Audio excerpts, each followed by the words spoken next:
Okay. We're Part here laughing two. because we just heard part one of Phil Hartman, and we have And the part part two coming is- up. This Yes. is a continuation with even more special guests. And we had a lot of people who wanted to talk to Phil that either couldn't get to the Groundlings or we couldn't fit that many people on the stage. So there's some great SNL cast members and people associated with SNL that talk about Phil Hartman's brilliance. We'll talk about Phil. We're going to meander around and just crack each other up. So overall, it's a lot. Yeah, of we go off, fun. we let it go off on a lot of different tangents. There's some interesting stuff around one particular show called The Simpsons. Maybe you've heard of that, Oh, yeah. David? Talk about that a lot also. Okay, you guys, here you go. William Farrell is our guest today. Yeah. Or should it be Willie Farrell, as Lauren Michaels would call him. Willie Farrell is always good. Will, anything this week? Didn't he say you were in the top 2 recently? He's in the top Oh. 2. What did he say? Top 3? He told me All time. I have to put you in the top 3. In which order, I don't know. Oh. That's good, though. I mean, that's still pretty good. He goes, Yeah. you're in the top. He told me, he goes, you're in the top 3 chunks of 30. Yeah, you're in the lower 30% quadrant. Let's there, ask. there's Danny, there's Eddie, there's the usual suspects. Mike, maybe you would did. John Yes. died, and that sort of pushed him toward the top.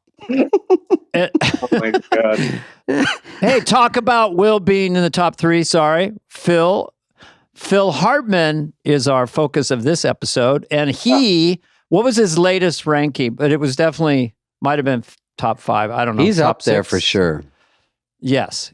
You guys are it's so cool that you're doing this, only because my wife and I recently, and I think it was with our kids and a couple of their buddies, were referencing Phil Hartman, and they had no idea who he was. And we were like, wait, you guys don't know Phil Hartman? And so anyway, it just dawned on me that he's one of the greatest ever to do the show, that because of the circumstances of what happened to him, I don't know if the comedy world still knows, how impactful he was and just what a legacy he has. But he's still kind of unknown.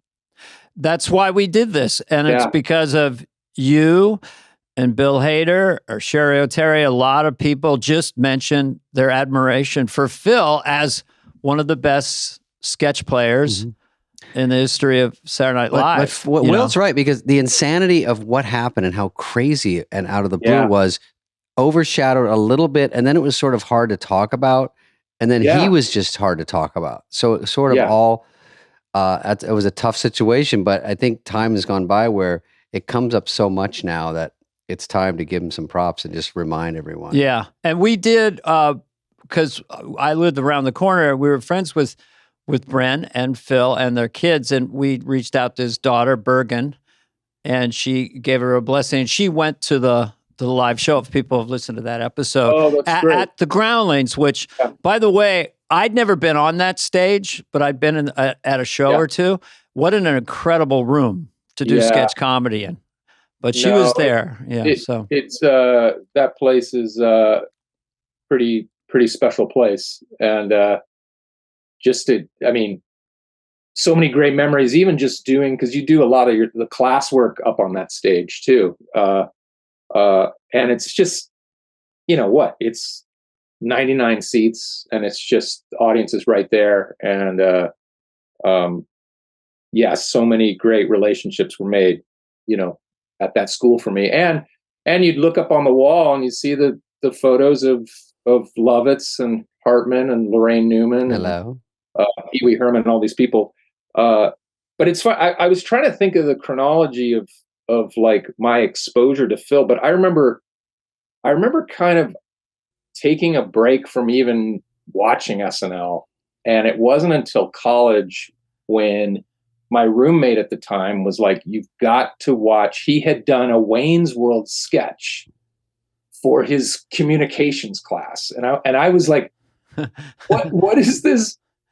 What are you doing? He's like, oh, you don't know Wayne's World? I'm like, no, I haven't watched a show in a while. And so I started watching, and it was really two things that brought me back to watching the show. And it was you and Mike Dana doing Wayne's World. That was like, an epiphany in terms of, oh my God, the show's back. Who are these guys and these characters? And then the second thing that brought me back, obviously, was a very strong cast, but then this guy, Phil Hartman. And I just was like, God, this guy is like so solid and everything.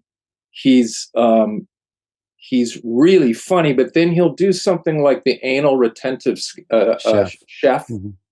which is so precise and is like, I mean, if you read that on paper, I don't know, maybe that got laughs in the room, but it's like, it's so technically done. But the fact that he just hung in the pocket with this really quiet premise, and the audience he just brings them along in such a way. And the other thing I remember watching was Bill Clinton at the McDonald's, and Yeah.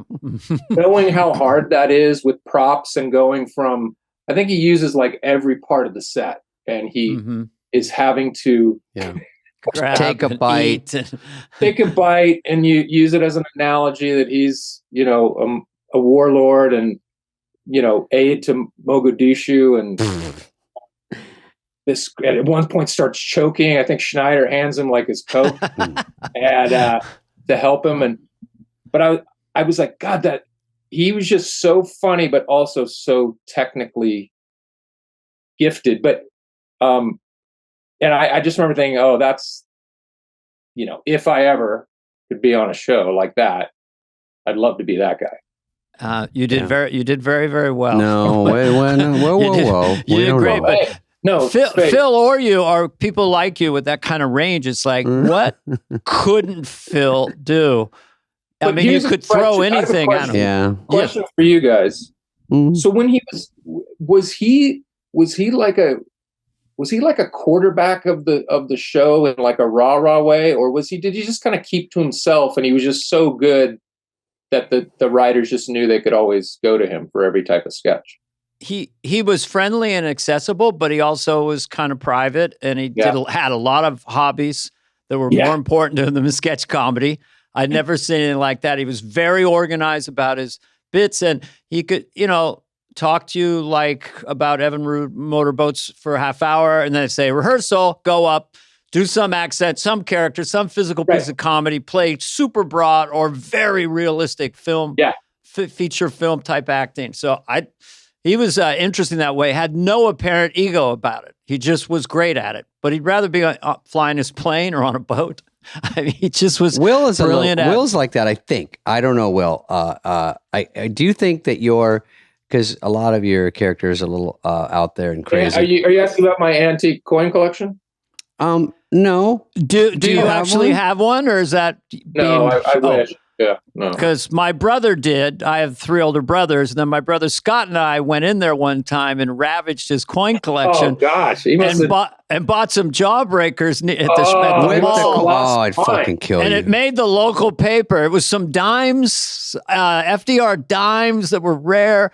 I was 9. I apologize now to Brad. That's the guy who Garth is based on. Dude, if you tried to take a run at my 1916D Mercury dime in beautifully uncirculated condition, I'd fucking knock you out. That was worth $125 when I was in 8th grade, folks. So what was interesting is you and Bill Hader, the Coke and Pepsi of SNL, 2 extremely amazingly different, cool cats on SNL, both referenced Phil Hartman as being like, oh, Phil, Phil's the man. And so that's also another reason we did the show. We thought, he's spanning generations.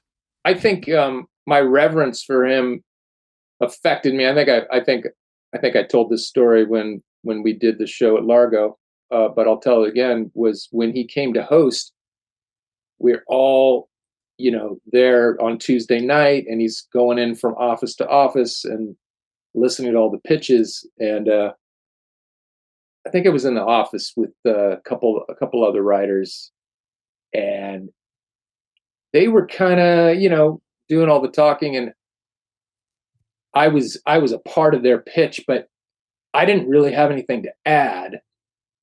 They pretty much said what the idea was, in addition to being incredibly intimidated by being in the room with Phil Hartman, that he then just called it out. And he's like, "What's up with the feral kid? Dad got your tongue?" And it's like Phil Hartman doing an impression of Phil Hartman. And it was just, of course, that didn't.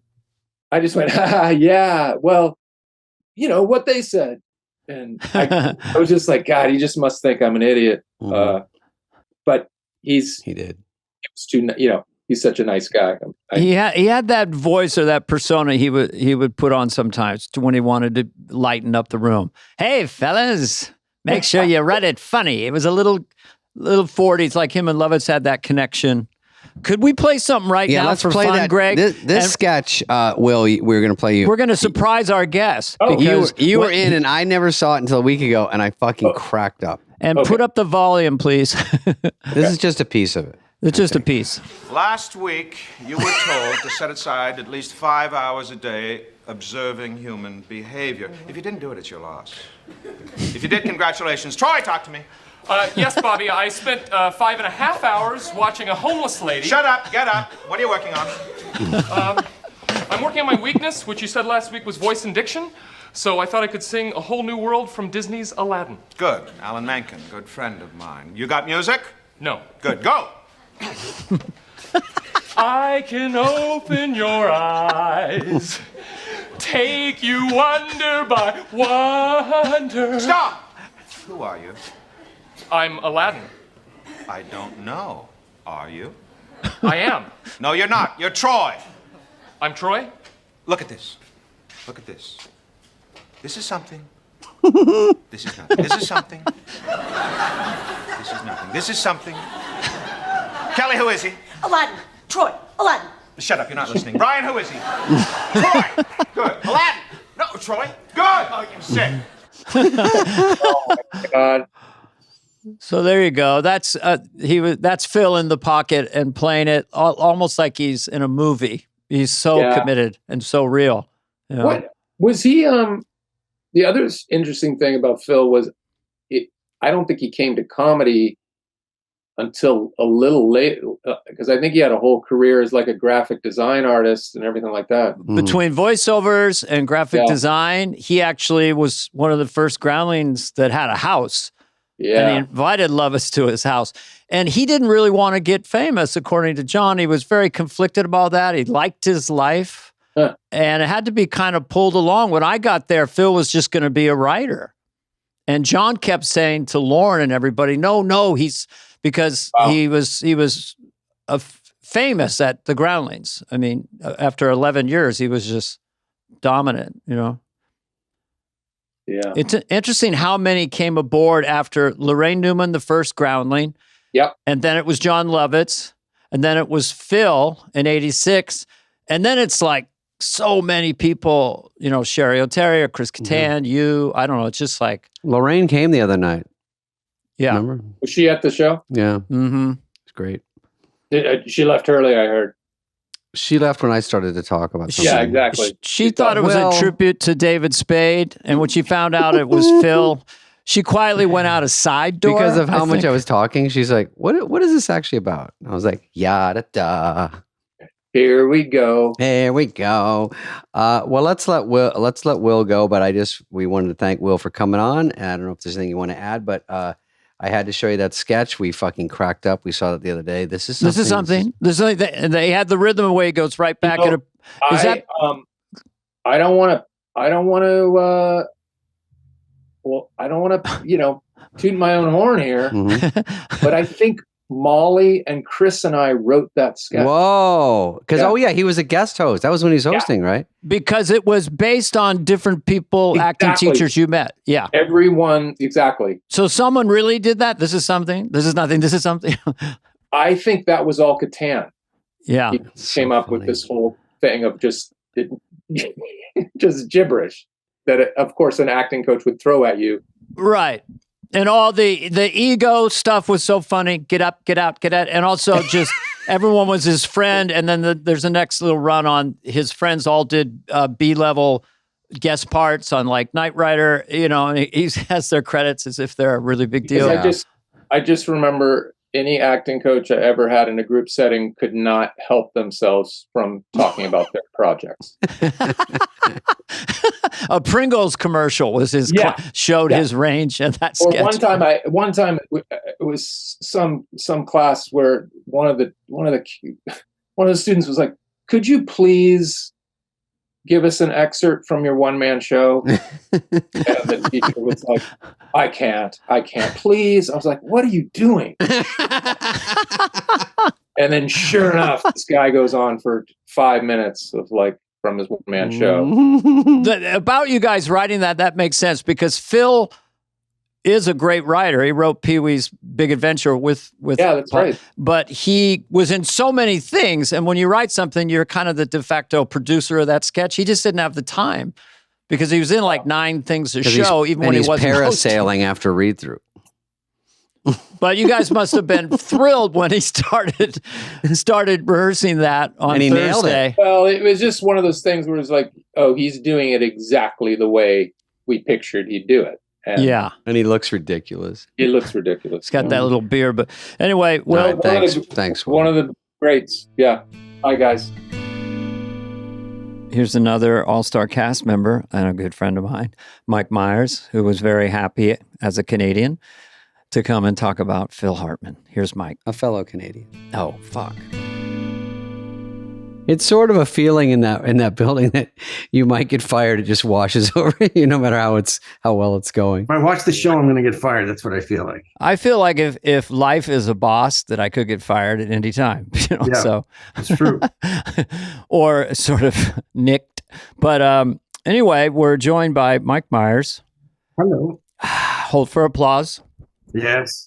Who did a nice run. Mike, how long was your run with Phil? Was it your whole time there? Phil was there for 5 of the 6 years that I was there. He left in my last year, I believe. He was in So I Married an Axe Murderer, which was fun and just brilliant in it. And he did what Phil always did with anything, which is make it better than written.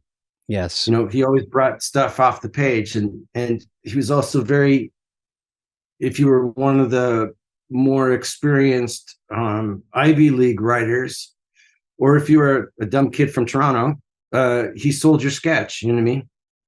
And always made it better than written. Yeah, I would never walk through. No. He always tried to make something funny, and he was always prepared. He's the most prepared performer I've ever met in my life.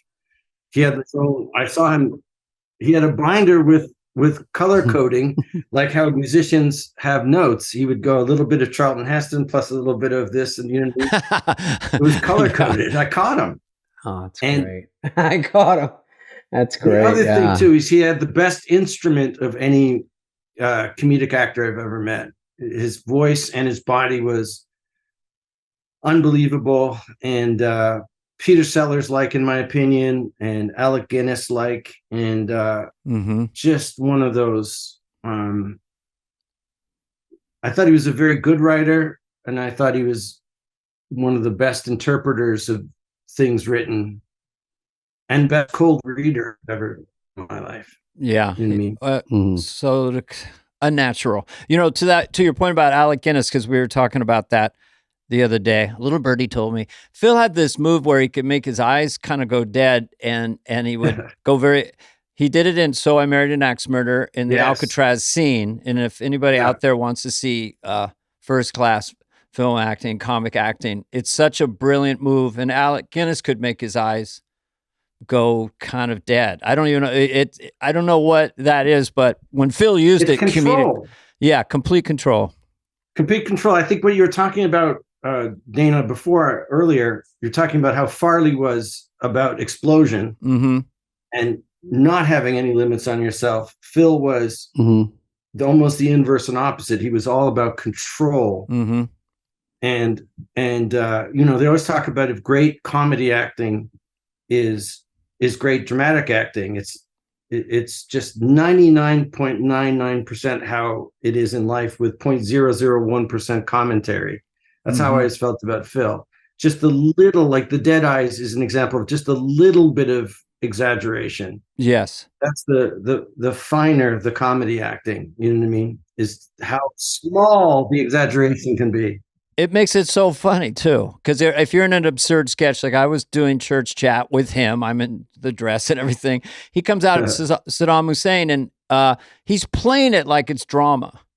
I mean, there's no winking, no nodding, no, it's just flat, real, and intimidating and scary, and so that just makes the whole sketch, lifts up the sketch to have someone play that. And in Axe Murderer, I didn't have a blow to his little speech of, he scooped out his eyes and pissed in his ocular cavities. And I didn't have a blow to it, you know what I mean? And then Phil on camera during the take goes, "This way to the cafeteria."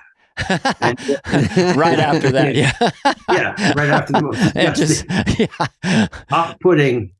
Yes. It was good. I think when you're a newer comic or a new comic actor, an easy way to do is you take the lines and you put a big spin on them, put a lot of English to make it funny in quotes. And the more you are in it and you watch people, when they do the microscopically tiniest things, that's the most fun after a while to see. And I think he was so perfect at that. Yeah. Super, super small, super controlled, super tasteful. And he was also super nice to me. I mean, that's the other thing too, Yeah, because you came in, Phil and I came in, and you were there like maybe a season later, or season and a half later. Right. And you were welcomed in different ways by different cast members. But Phil, yes. I'm sure was, because, everybody, the new kid, there's a new kid in town, whatever that Eagle song is. Well, you were fantastic. You took me under your wing. You told me, you basically gave me the relative real estate of this is where you want to be, home base, this is where, you know what I mean? And Phil, the same. Phil was very generous. Conan was super generous. Yeah, it seemed absurd to me to be upset with the person who's getting their break. Like they didn't plan it. You could, if you wanted to be upset, just talk to Lauren or something. But you were just someone who crushed all the way through your early acting, Second City, and then Martin Short said, "Hey, there is this guy," and then you got on the show. And pretty quickly, by the end of the first season, you had a bunch of hits. I mean, a bunch of big, big sketches. Wow, thanks. And that was a lot of like the crew were very supportive, and you were insanely supportive, and Phil. And so, I got to know Phil also too. He towards the end when I was there, he didn't write so much. And I was always struggling for material. I was like, I'm dry. And like I said this a lot of times, but then I'd go into his room and he was doing a different hobby, Right. So one was looking at yachts. Building a model or something. Yeah. And then it was diamonds, and he had like a jeweler's loop, and he goes, the 3 C's or whatever it is, cut. Oh, funny. Right? And then the last time I saw him, he was putting a ship in a bottle. Oh, funny. He was like, just hold on, Mike. And it was the last thing of pulling the mast up. And he had these long scissors and he's snipping, tying it up. And I go, how do you have such time? I'm sitting here, I'm pulling my hair out. I think I'm being fired. I've got no material. And then at read through, because he's such a great comedy actor, he had a stack of scenes that he was in. And I had the 3 that I had written. You know what I mean? Right. And people put him in 42 of the 44 sketches. Yes. So he's always got something to do. Through, and I was like, I got all the time in the world. Yeah, he was. Was he a hobbyist? Scuba diving, sailboat, and this just tropical islands. That was the other one. Mike, you ever think about buying a tropical island? No. I can safely say I've never thought about buying a tropical island. Yeah. Yeah. Everyone's sweating over their yellow notepad writing. When I walk by his, he's like, Spade, come in, sit down. Yeah. Hey. And like everything's relaxed. I'm like, sorry, I'm freaking out. The show's in 2 days. Yes. I got nothing. I'm free, The one character he did, I think he did in his audition, but he really could look like John Wayne. He had just a kind of, he had a handsome man face, and he could leverage it when he wanted to. When he played, I don't know, Hans and Franz, he played a sad sack can't remember brilliantly, but when he wanted to be the handsome guy, he could really go for that. And his John Wayne he just looked like it was him. Charlton Heston. Oh, it's Heston. Yeah, there's no one thought he else. was Charlton Heston. Yeah, you know, just the chin up and the wide mouth and kind of gapping for air. Well, I can't do it, but it was so perfect. Yeah, I mean, him as Ed McMahon is a great memory too. Just and this German guy with the fake Sid Caesar German, you know, but then he'd do John Wayne German, which is Ich habe flunk in my depth perception exam. You know what I mean? And you're like, that's two things that you can't just pull out of your bag like that. I know. It's amazing how effortless it was for him, or it seemed to be. But he was a hard worker too. I mean, he prepared. He did. He always came. He was the first one to the read through table, and he would make his little notes, you know. And I had the joy of sitting next to him, and I had the option of moving closer to the host as I was there longer, but I stayed right next to Phil because I learned almost everything about cold reading and about preparing. I never had nearly what he had to prepare, but you know, he was so generous to me, and so it was all about the work for Phil, you know what I mean? And then when it wasn't about the work, he literally had no time for show business whatsoever. It was literally like hobbies. And Mike, have you been on a catamaran? It was always like a new exotic thing. Mike, have you ever made a beanbag? Yes. No, have you parasailed, Mike? No, I can't think. Yeah, you ever worn the skin of a dead person to get into the other realm and understand what's happening on the other side? No, were you there, Mike? Were you there for Reagan Mastermind? No. Do you know that one, Dana? That was the first season. Yeah, I was in it as Jimmy Stewart. That was like Reagan being the bumbling, doddering, sweet old man.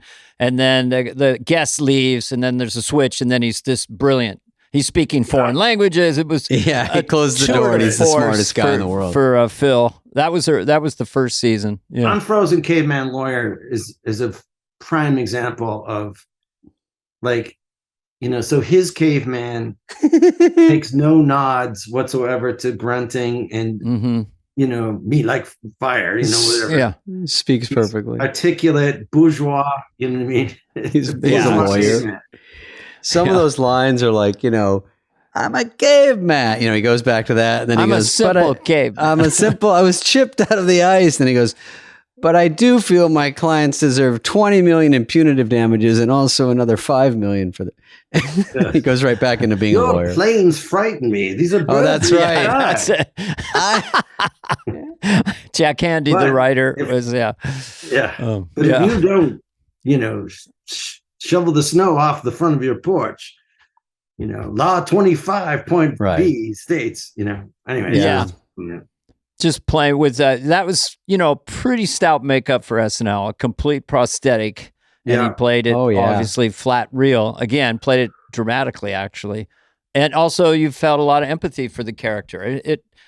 The more people are around and think about that sketch, it's kind of become shinier and brighter. You know, there hasn't been anything quite like it, you know. Well, and then there was a series of course, somebody has can you hear the plane? Somebody next to me has a, what do you call it? A drone. Cox jet. Oh, a drone? Okay. Can you hear it? You must be able to hear it. I don't. Do you hear it, David? Yeah. Yes. Kim Jong-un is his neighbor. He has a lot of toys. He must be. He's lighting up his rockets. I pissed off the wrong man. Phil's, the breadth of his work, the variety of things that he could do. He was just, you know, it is damning him with faint praise and not correct to say he was a utility player. He was the most versatile comedy performer I've ever seen. And I put his versatility up there with Peter Sellers and Christopher Guest. You know what I mean? That could, you know, Dan Aykroyd. That family of detailed, controlled, restrained, but sharp as a tack performers. Yeah. You could go up to him and before read through and He's a say, hero. "Can you do a Russian accent?" He's like, "What part of Russia?" Yes, exactly. I'm like, I didn't know there was more than that. What I'm doing is more Rostov Street. Yeah. Yeah. Yeah. Well, that's nice. Good Lord. And he could I be love explosive too for, Yeah. somewhat reserved, a scientist really off stage in many ways, or just an explorer of life. But when he wanted to do a character that just went out, when he needed that gear, he could do that too, which was just How about another taking part. over in the Sinatra group, how he just would take Yeah, over. exactly. It's either one day he's Eggman. Bless I you. think somebody's cutting grass out there. One day he's Eggman, and the other day he's Walrus. Explosive in the Sinatra group. Yeah. Yeah, he ran that whole sketch, and then you immediately after the Sinatra group, you're like, oh well, that's going to be one for the best of. Yeah, definitely. Yeah. And I felt that way about the McLaughlin group too, which is brilliant. Yeah. The first one, and then it accelerated with putting Frank Sinatra was, and there was this inspired, and then having Phil play Frank Sinatra, and Jan playing Sinead O'Connor. Sinead, of course. I guess we all owe Yeah. Sinead an apology. I think that's one thing to, I don't know, they were a bit of a duo in those first 5 years. Jan and Phil did a lot of things together because it was male-female stuff. It was restaurant dating. It was game show host for Phil or father. So just giving some sugar to the great Jan Hooks now. Jan, what a home run hitter she was. Those two together. So in my very first sketch in the cold opening, game show psychic, Phil was a game show host and Jan was this kind of doddering character, Midwestern person. So yeah, can you imagine like you're with those two pros in your very first sketch? So it was like, oh, this is really cooking. Everybody's on point, And that's what I felt like for the first 2 years. I felt like I'd be brought into an all-star cast, and I felt like somebody who played for Saskatoon all of a sudden playing for the New York Rangers. Yeah, but truth be told, which of course you were like the star, well, basketball or whatever, the star. Yes. It's an all-star. Universal and not horribly Canadian like I just did. You had that European influence, and your stuff was really fresh. It really brought a whole new vibe to the show, and you've melded completely with all of us. I thought, Lothar of the Hill People, Sprockets. Lothar were the Hill People. I don't know, middle-aged men. I think I may have mentioned Lothar. I got nothing from anybody on the street for Lothar ever, except the people. Nothing ever. Except Hill People. Except for the people that worked in Central Park. So really. We go for a walk on Sunday after the show on Saturday through Central Park, and it'd be, oh my God, it's Lothar. And I thought I was punked. I love Lothar. I was like, am I being punked right now? Yeah. What is that? Yeah. Thank you. And for people who want to look it up, Lothar was a Middle Earthian person. And it was the character I would do when I played Dungeons and Dragons as a kid. And now my kid is thoroughly into Dungeons and Dragons. And does he do Lothar as he plays it? No, they don't do voices, which I was like, well, why do Dungeons and Dragons if you're not going to have to act out your character? Yeah, but Lothar he was trying to understand modern psychology centuries ago, and he would do it in a rudimentary kind of language about men and women's relationships. Yes, exactly. I always found it very funny. Thank you. I do not know what this woman. I know not what goes on. Which I always love. Like whenever I eat barbecue, anything that has bones, I always go, "Come, let us talk of the hunt." Yeah, that's it's that. That's right. I remember that. The gazelle is a noble creature. Yeah, it gave itself up for us. So they must have talked like that in 15th century, wherever. Haltingly, without contractions. He gave himself up for us. Very articulate. Oh boy. Well, you've given us so much about Phil. I mean, I don't know. I think we've covered. I loved him, and we love him. We miss him. We miss him. I saw him as a as a hero and a mentor and a very good friend, and he raised the bar for everybody of what was possible. And yeah, I would have loved to see what he'd be working on now, you know. I sometimes think when live streaming came in, especially the amount of work he would have gotten if he wanted to take it, because of his range. You could have put him in any of these shows. Plug and He would have play. worked nonstop. Yeah, nonstop if he chose to. He could be in The Crown. You know, of course, you could too, if you wanted to. But I feel that he could have also directed, because he had such a well, he's an artist. I mean, he had a such visual a artist. Yeah, and because he came from drawing as well, you know, he thought in pictures. You know what I mean? Yeah, which is, you know, that's one of my favorite. You know, people always, you know, who was a big influence on me, and I always go, you know, Buster Keaton as much as Chaplin, as much as Peter Sellers. You know what I mean? Because I love picture comedy too. You know what I mean? And so did Phil. And you can see it in Pee-wee's Big Adventure as well, which Phil co-wrote. Yeah. It is always magical when especially when there was no sound with Buster Keaton, but when there is sound, but a scene chooses just to go to some music or whatever, and then everything plays out non-verbally. It's never underestimate that as a cinematic. It's shown and tool. not told, you know. And that was a great quote that Lorne Michaels always had, which is, you always want the movie to still work as a story and as a comedy, even if you didn't buy the headset on the plane and you're looking over somebody's shoulder to what they're watching. You know what I mean? Yeah, I mean, my phrase for it was funny with the sound off. You know? Yeah, exactly. And I think Phil would have been a great director, you know, of comedy. Oh yeah, I think we were just watching. You know, the whole family. One of the great things of having 3 kids under the age of 12 is I'm able to show them movies that my wife Kelly and I love. And we showed them Breakfast so much Club. fun. You showed them Breakfast Club. Okay. We just saw Breakfast Club on Saturday. Molly Ringwald, Judd, is that Judd Emilio? Nelson, yeah. Anthony Michael Hall. Yes. Yes. And Ali Sheedy. It's spectacular.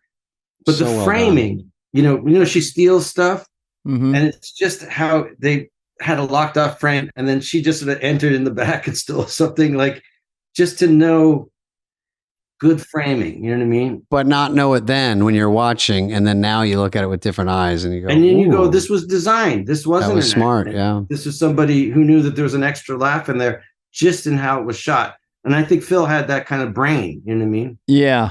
You could see it in Pee-wee's Big Adventure, which is a masterpiece of comedy staging. You know, how when Pee-wee is the guy in the, you know, Paul Rubens is playing himself as he's the bellboy, and he's in the Paging background. Mr. Herman. Yes.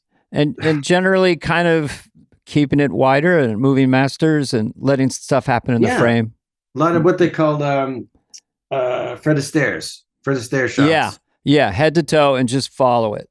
And let Fred dance, right? You know what I mean? Yeah, let it all happen in his rhythm. Yeah. And Kubrick did a lot of that with Peter Sellers. Supposedly Kubrick got a Fernie pad and went to the base of the camera and would just lie on it and just kind of let Peter Sellers do his thing. And his job was to make sure that he had some kind of coverage.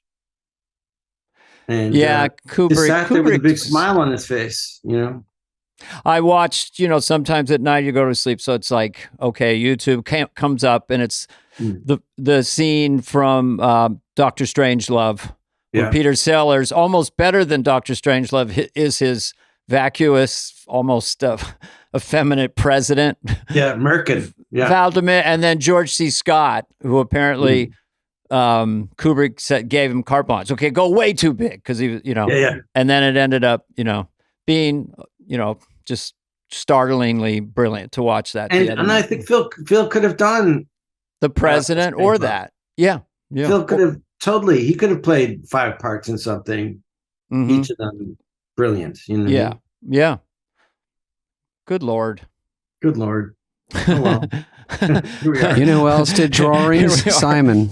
Here we are, still loving him. So Yeah. Simon likes drawings. Phil could have done Simon. Yeah. He could have done Church Lady. Drawings. yes. Yeah. But yeah, we were just so lucky to all find each other at that time in our lives. And there was a lot of great chemistry. And during those years with Phil as sort of, again, we'll probably bring this up a lot, nicknamed the Glue. He was the glue. They're not saying boo. They're saying glue. They're saying glue. That's what the announcer says in the arena. Yeah. It's like, who you gonna call? Phil Hartman, if you need that, and that. But he meshed beautifully with us in different ways, you and I, and Kevin Nealon. And Kevin's brilliant as well. So we had a lot of, we were all just a little bit different. Yeah. I always say that Kevin was the George Harrison of our cast. Which he didn't write that. He didn't write a ton of songs, but the songs he did do were, Here Comes the Sun and something, you know what I mean? Yeah. The sketches he did write were just awesome. So, the one that someone is going to be on this show honoring Phil Hartman and his brilliance, I mentioned Kevin Nealon's Waiter Without a Pad that I think went to Dress. We'll talk Phil about was it in with that. Yeah, Waiter Without a Pad, but I don't know if it went to air, but it was one of those things. Oh, it did. Okay. It did. Yeah. No, that's one of my, I love it. Waiter Without a Pad is a I use it in my life when I'm trying to explain to somebody, please, you got to write this down, dude. Please write it down. Yeah. And Phil kept going, Yeah. Guy, please, come on. He's like, okay, spaghetti for the lady and cream de cassis. He's like, hey, fella, that's not even close to what we ordered. If you could just maybe grab a pen and he goes, no, I got it. And he goes, and he goes, Kevin's trying to guess what they're. It's so good. This next young man went to the same community college as I did, Bill Hader, in Scottsdale. And he was a big admirer of Phil, along with many others. And I don't think he ever got to meet Phil, but he had a lot to say about him. I have to apologize to Bill because, Bill, when I saw you, you don't remember, I saw you at this dinner the other night. I remember. You would never remember. I was at the dinner. I was sitting a couple down from you. But anyway, I had hurt my hand a couple days before, and so I went to shake hands, and I forgot. And so when I shook hands with people, I go like this, and it hurt every time. And Bill was really nice because I think he could sense my weakness just in the air, so he didn't totally crunch me with his strong hand because I felt so weird not shaking hands, and I knew it was going to hurt. So I'd go, hey, and then I go, because it's hard to give that lefty one. It looks a little weird. Fist bump. I know it turned into fist bump. But everyone gets a little jarred. So, and then here comes Mulaney, that motherfucker. He saw me weak and he came in, he crunched all the bones as hard as he could. And he didn't know what he was doing. But of course, he gave me that kung fu grip. And that's when I went to the doctor the next day and I go, something's definitely wrong. And then he x-rayed it and he goes, yeah, you have a broken bone in your hand. That's why it hurts so much. Oh, you broke a bone? You broke a bone? I don't know if Bill broke it Mulaney or broke your hand. That's the clickbait story, but I think it was broken when I got there. Well, I remember that Bill used to call him Baby Hercules as like a little side reference, and so I guess he has superhuman grip strength. He doesn't even know that it. about John. Yeah. Really strong. Comes off like a square ball. I remember about that dinner was showing up and it was a birthday dinner that John was having, and me and David looked at each other and we both were like, we saw there was like 20 people there and we both had the same thought, which was like, are we paying for this? Like, who's paying for this?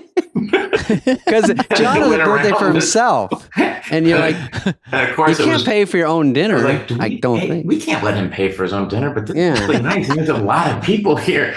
Like, are we all pitching in? And then of course, Nick Kroll was the one who was like, I'll ask him, John, we're not paying for this, right? John's like, I'll pay for it. Don't worry. Yeah, before he did that, I saw Sarah Silverman scooping extra potatoes. I go, relax over there until we figure this out. Comedians are starving artists. I'm surprised Lauren didn't pick it up. I know. Oh, yeah, Lauren. Bill, and we'll get to this in a second. I thought the Lauren name tag was a joke. I thought it was like, oh, look, it's Lauren. He's not here, but we always save a place for him. And then Lauren Michaels showed up. And we were all like, it was like, Warden. All the inmates straighten up. Yeah. Everyone got quiet for a little bit, right? I feel everybody did get quiet. And it was, what do we Is there part of us that is still trying to impress Lauren? Are we still kind of want him? I'm sure. You were funnier than David. David was funnier than Marin. Yeah. Well, it was a thing where you go over and sit with him, and it is like I picked up the last conversation I had, 5 years, 2 years ago. It's like I sit down, he's like, and Charlie Chaplin's house in Sweden is very I saw, and I don't think your update it played, but it didn't land. it got air, but it didn't stick it. He's the best summer upper of activities ever. Just gets it down to 5 or 6 words. Did he have anything post Barry? You'll go that Kubrick route. You go the Kubrick. Now he never mentions that. He's usually very sweet. He's just like, "How are your kids? How was that? Yeah, everything okay?" School. I saw him scribbling, and it said Patton Oswalt 2 quips, and he circled them. And he said, fucking Nick Kroll's blanking, and then it put, glad I didn't hire him. This dinner proved it. I made the right call. Nick Kroll audition, question mark? Did he audition? This is his second audition, and it's going just as well. Yeah. The Dan man is very sweet, very quiet. He was seated next to Lauren, and I just saw him turn to Lauren, and he was trying to think of something to say. And he picked up his name tag, and I heard him just say, I believe we get to take these home. That was his thing. I felt so bad for the guy. Who was that? I didn't get that. Who was that? Dan, man, he's very funny. He's a voice on Bob's Burgers. Really funny guy. He's a pickle. He's a pickle. I thought it would have been 5 people at Koi. 5 people at Koi. That's what I thought it was. 5 people at Koi would have been great. Perfect. Yeah, but Lauren was fine. But yeah, I think initially I was like, wait, he's actually coming. And he came in and it was great. It was awesome. Yeah. He is always fun, and he brought his kid. Yeah. And Eddie, who's the nicest guy in the world. Yeah. He was really smart guy. I like Eddie. I was diametrically the furthest person from Lauren. So there's really nothing I could do except trudge down there. There's no chair next to him, so I got to lean over. Hey, Lauren, did anyone do bits about the name tag? He goes, one guy did. Yeah. And I go, okay. Well, then I'll go back. Yeah, it's like the table read. I don't know where you guys sat at the table read, but where I was at the table read was where you were at. It's like you were right across from him. Oh. So when you were doing your sketch and it was dying, you could see him out of focus beyond losing patience or sad dad looking sad or looking over his glasses like out of your fucking mind, why are you putting me through and he this? bails on the exposition. Oh yeah, that's the worst. So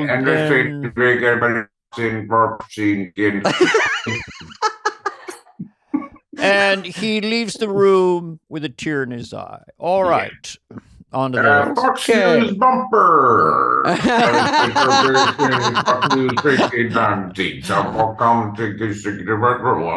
walks Bill, and you're like, "Whoa, shit! Wait, where am I?"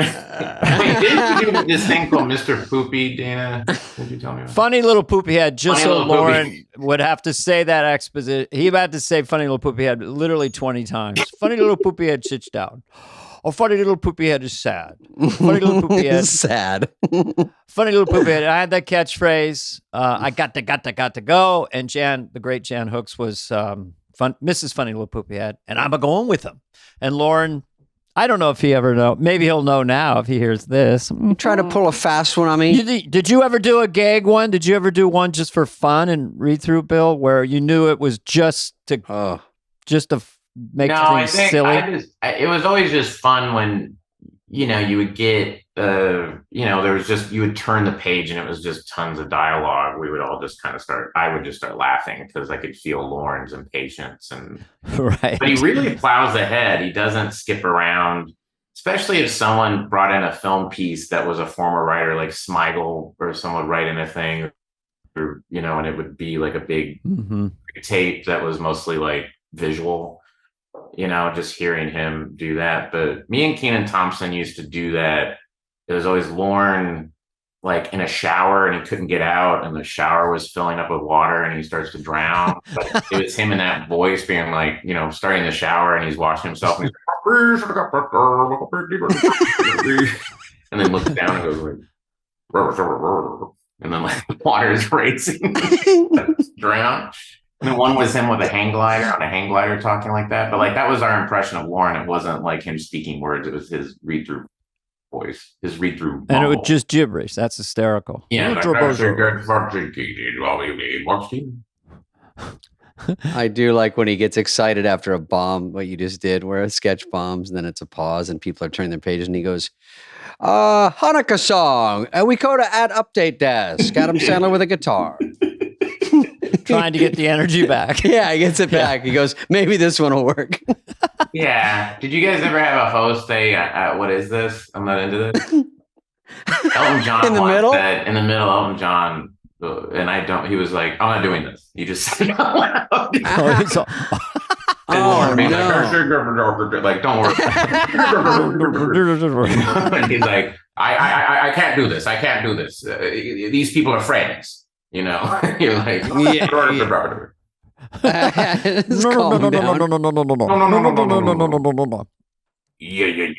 Oh, that was the other thing. Yeah, his motorcycle. Yeah. No. This is the funny stuff. And then, no, we'll talk about Phil because when you were on, I think you did mention that Phil was one of the people you probably looked at. You and also Will Ferrell specifically mentioned Phil in our various interviews. So that was kind of interesting. That's why we decided to do this, because Phil, is just sort of, well, he was a very low key individual, whatever, but his record on that show was so brilliant and people like to talk about it. So, yeah, he was definitely, when I got the show and, you look at, it is kind of like an A-team thing. And especially when I came in, we had a huge cast. And so it was kind of like, where, it's the A-team, like, what do we not have here? Do we not have like a dynamite person, or a guy who can, build a bridge, or I don't know. It's like you needed like your own special thing. Your shortstop, your catcher. Yeah, exactly. What are you going to play? What am I going to You're the play? dad. What are you, the game show host? Are you? And then you sit and you look at Phil Hartman, and I just thought, well, I could, I've always really had I was always just very much attracted to his kind of, that he could do it all. That he really could do the game show host, and he was so committed as the game show host. He wasn't trying. There was no winking or anything. It was all so committed, And I was like, oh, the reason this other stuff is so funny is because he's so committed to being straight, and that makes everybody funny. You know what I mean? So I always just appreciated that about him, and it was like, oh, if I do that, then maybe I'll be that guy, just whatever you put me in, I'll just commit like that, the way Hartman did.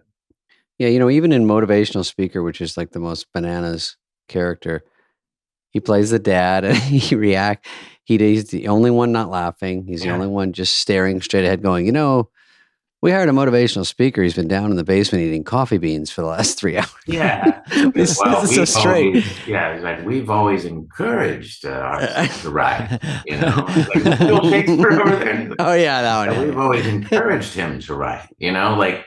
Doesn't notice the craziness around him. Yeah. Yeah, it doesn't work if he's, he's the base, Yeah. He's like, but then when he was funny, then when you see something like Unfrozen Caveman Lawyer was the one that kind of blew my mind, because I was like, he really and truly just does not give a shit if anybody else finds this funny. Yeah. That's how I felt as a kid, because it was so, him and Jack Handy wrote that, right? Yeah, yeah. Mm-hmm. And it was like, this is so strange, and I found it so insanely funny, but that was my favorite kind of comedy, where it was like, this is just for us. I find this funny if you're on board or you're not. And that he was so committed to it. Yeah. There was no like, breaking or anything, which I was No. definitely, guilty of. But it was like he was just so solid, Bill, to be on shows with when I was newer and Dana was there, Dana and Phil were closer, but Phil was so nice. And then if you're in a sketch with him or something, you wouldn't dare think about breaking in front of such a pro. You know what I mean? Yeah, You know that was looked down upon. You're like, don't you come in and fuck this sketch up. That's really the professionalism around there where we were like, that's why no one wanted to break because Lauren was against it. And then you knew the cast was like, no, we take this serious. We want these things to work as is. Yeah. Or not. And like Unfrozen he had a lot of dialogue and shit, but I think he loved that so much. I like that it was one of those that was so weird and a Jack Handy, and it sort of crossed over to the mainstream where they liked it too. Yeah, it really was. Was he always incredibly prepared? Yes. How did he prepare for things? Because Dana, you too, you guys had a lot of heavy lifting. I would sit and watch, because at SNL, when I was there, we got the server where we could go back and watch old sketches. Oh, whoa. And we could watch old dress rehearsals and things like that. Wow. And so I would sit and go through all that stuff, and I would go, God, Dana and Hartman had so much heavy lifting in those shows, man, especially the cold opens and everything. And I'm just like, what was the preparation like for that? Well, Phil was very meticulous. He had a beautiful binder. He would be in a lot of sketches because he was so versatile and great. And he was always super prepared. And I think that a theme that's come up is that he was just a great actor, and he would play that bass line and play it so real, whether it's anger or whatever. I just want to say one thing just personally about Unfrozen Caveman Lawyer. When I was on the soundstage when that started, and I remember thinking to myself, this is so funny. I'm kind of numb. I can't laugh now, but I'll laugh later. Because just the whole idea of it, and Phil being so serious. Some things are so funny, you go quiet. I can't. This is too funny. Taking it all in. You're like, wow, what is this thing? Is this what I think it is? Are they really doing this? Yeah. And your ways confuse me and frighten me. I am but a simple caveman. Yeah, the way that this caveman was using the caveman to curry favor from a jury, but that he was full of shit. He goes, I want to jump out of my BMW and run out in the woods, whatever. Like, what is this called? Oh, yeah, I like where he goes or whatever. Yeah. Sometimes toward the end of the sketch, he goes, because again, I'm a caveman and the world frightens and confuses me. just talking down to the jury. Yeah, goddamn. And then there monsters in my house? I don't know. But what I do know that when my client 20 million, in punitive damages. He knows those words. Bill, was Jack Handy ever sending in sketches when you were there? Did you? No, but he was kind of Jack Handy was a legend, obviously, for deep thoughts and everything, but he was the guy that, like, when Downey or Al Franken or someone would come to the show, they would say, oh God, dude, Jack Handy did this sketch. The one they always talked about was Giant Businessman. They talk about where Phil was a giant. Remember this? It sounds familiar. And he's inside a house. That's a Jack Handy sketch, and he's in like a little dollhouse, like in an apartment, and people next door, or it's like a punk band or something. They're playing, and he goes down the hallway. And he's huge, and he knocks on the door with his finger, and he's like, "Excuse me, could you keep the noise down?" And it's, punk guy, whoever it was, and it was like, "No, and if you knock on a door again, I'll kick your ass," or something. And then he goes back to his apartment, and he picks up a tiny telephone, and he goes, "Action program," and that was the sketch. That was it. So him being a giant, him being a businessman, had nothing to do with any. Yeah, that's and like Downey, and that was just like Al Franken and Downey would be like, oh my God, he would do these things that were just like, we never thought that you could do that, Oh, how about this? This guy, this writer, Matt Piedmont, just out of the blue, he's texting me yesterday, and he just says, because he listened to the podcast, and he goes, "Hey, have you done Jack Handy yet?" And I said, "No, we're trying to find him in the woods or wherever." And he goes, Do you remember Harvey Keitel's show when he did An Insane Idiot and his collection of descending sized deer heads? One of the greatest sketches ever, deer heads. I think about deer heads once a month. I really do. Keitel. Deer heads is one of the best sketches of all. And he sent a clip from it. I'm like, oh yes. my God.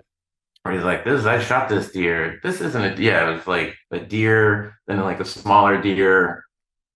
And it's him with like a tumbler of scotch. Mm-hmm. And he's like, here's a deer I killed, and here's a smaller deer. Here's another deer I killed. It's not as big as that deer. And then it gets to the point where it's like, this is a hamster that cut its head off and I put antlers on its head. Cut its head off. And this is a toy deer that I just cut the head off. And then the ending is like a microscope. And of course, Downey's favorite line of sketch was, he goes, now can you get your camera in there? And they bring the camera. You see that little, and it's like a petri dish, and it's like, you see the little dot over in the corner? That's a deer, and I think with the right technology, I could cut its head off. And he goes, well, I need to freshen up. And he goes over to the bar, and then, big crumbly Ben-Hur letters and Pardo's voice. This has been an insane idiot in his descending collection of deer heads. This has been an insane idiot. I'm going to have to look at that after we finish this fight. Yeah. That whole Harvey Keitel episode is pretty amazing. It's like very funny. It's like, that's the Kevin Nealon is the bathroom attendant. Is that I one? think that, and then there's the one where there's Subway announcers and they're just like, Some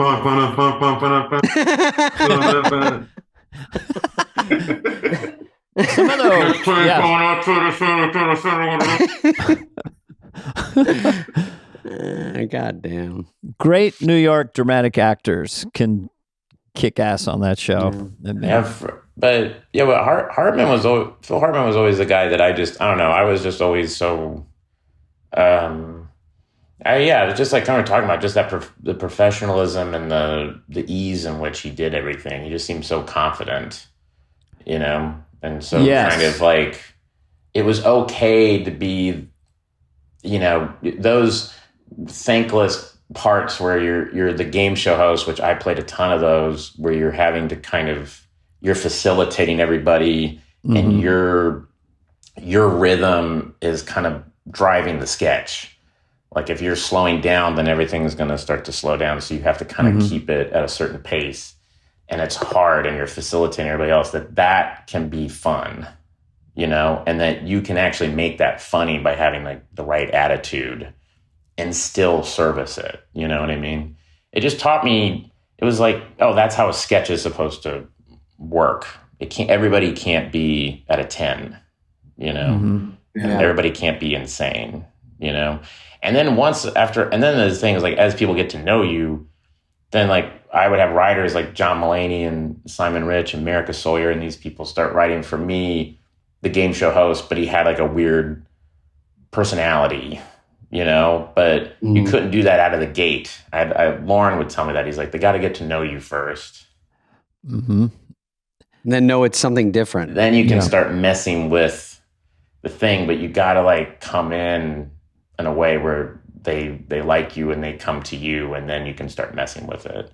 And I feel like Phil Hartman kind of did that, because to me, he was always, the straight guy. And then, so that's why when like Unfrozen Caveman Lawyer or Annually Retentive Chef, or when he played Peter Graves, and he goes, oh, right? That stuff. Like, that was unbelievable. Played Andy Griffith, we found out yesterday. I forgot about Andy Griffith. When you do Matlock. During his Ritz Cracker phase or something. That's what Smigel said. His Ritz Cracker, like, yum and good. I don't know what it was. But when you played Matlock, is that where he was like, yeah. I don't know diddly squat about Lauren. Yeah. I don't know what it's like to catch a catfish down at Crackleberry Creek. Shit. In SNL, there were people, last thought, the office was insane. Like Smigel's office, the amount of chaos. And then Phil's office was meticulous with different stations of fly color fishing coding equipment, color coding, oil painting. And And He liked everything. Amazing painter too. Yeah, he was like did all these albums, Poco, and he was a pilot. He had boats. He had scuba diving equipment. I mean, he's a blues player. You know, he was an album fisherman. So all that stuff, like the comedy, was just one aspect of it, and was because I remember Tom Hanks telling me that he remembered Phil at table reads, and like under the table would have like a fly fishing magazine. Yes. It's so easy for him. Looking down. So non-stressed about being in 80 sketches. Yeah, that's wild. He calmed me down. I mean, I would come out to 8H with nerves, and when I saw Phil in his costume, finally we're going for this, it would definitely be a calming effect. Was he, you ever see him get nervous, or was he always just cool as a cucumber? I never saw him. Never saw him got nervous. I'm like you. I was like you, which is very well, but I was more like I was very nervous, and you'd see those people. Mm-hmm. For me, it was always like Amy Poehler or Fred Armisen could literally be sitting there having a chat with somebody, and then go, "Oh, hold on," and then killing a sketch, and then go right back and go, "Yes." Anyway, what I was saying, and like, I don't know how you do that. I would be losing my mind. Was Phil, was he like ever, how was he, I don't know if you can use this in the show, but I'm just curious. How was he with a weak host? Like if the host wasn't bringing it, would he? Wow, that's a great question. Do you know what I mean? Or you know what I mean? Like I don't want to name names, but I remember you have a host and it's like not working. You can get frustrated and pull back, or you could go, all right, we gotta like. Yeah, I don't think that was in Phil's. Phil was just an immensely likable person and generous. I don't think that we would have that gear. I think I would see him just wanting to give the host confidence during rehearsal, and that's great. And the other person, don't worry if you drop a line. And I think that's the way I would see him, not getting frustrated. Yeah, because his interests were so vast. And he also was doing his Star Saturday Night Live, but he was a fisherman and a pilot. And I mean, we would go to Van Nuys Airport and put headphones on and just listen to the tower.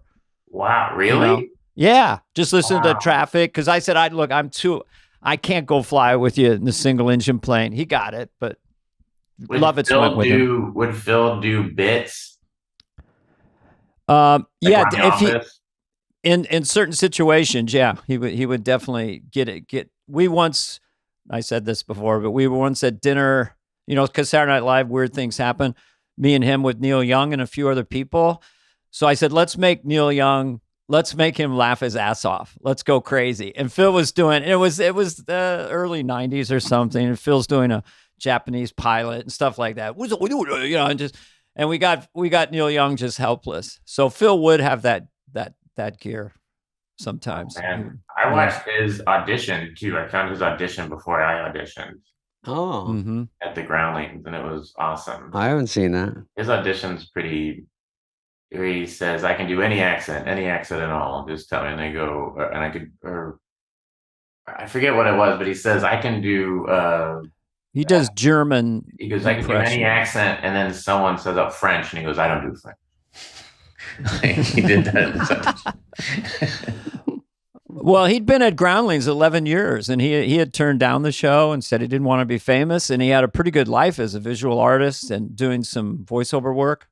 He owned a house. We just found this out. He was John like, did you feel like when you started the show and he came on, he was like an adult?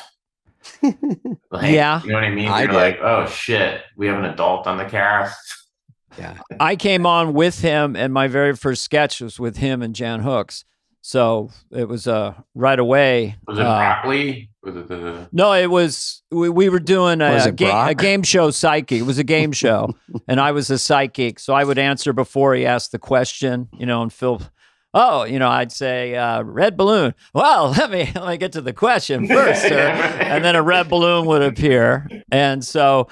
I'd never done sketch comedy, so being with Phil and Jan, they just lifted me up because I was just crazy nervous, Yeah. But Phil was just, I don't know, he's unique in that way, his calmness, and then he could just score, play the elevator man, do whatever, No ego, no really overt ego or competitiveness anywhere lurking in his nature. How is he when you guys showed up? Like when the new day, like when you and Sandler and Farley guys were coming, was it really? Yeah, it was friendly and supportive. It was more, Dana was like an older brother and Phil was like a dad. Oh, really? Like it was more fun. You know, Phil, I gave him his room because he also wasn't in the writing room, you know, like mostly I would see the Smigels and Conans and Greg Daniels, those guys around because everyone's writing all the time. So there's drifting around. Phil was like, it was a job. He'd go home, come back. He didn't stay up and write. Did he write at all? If he did write, like if he wrote Mace or maybe he helped on, he did write sometimes, but most of the time I didn't see him until, you know, read-throughs and then at a rehearsal, but he couldn't have been friendlier. He was very light, you know, and it was good to go to him because he wasn't so stressed about, like we were all so tight energy. And he was like, hey, fellas.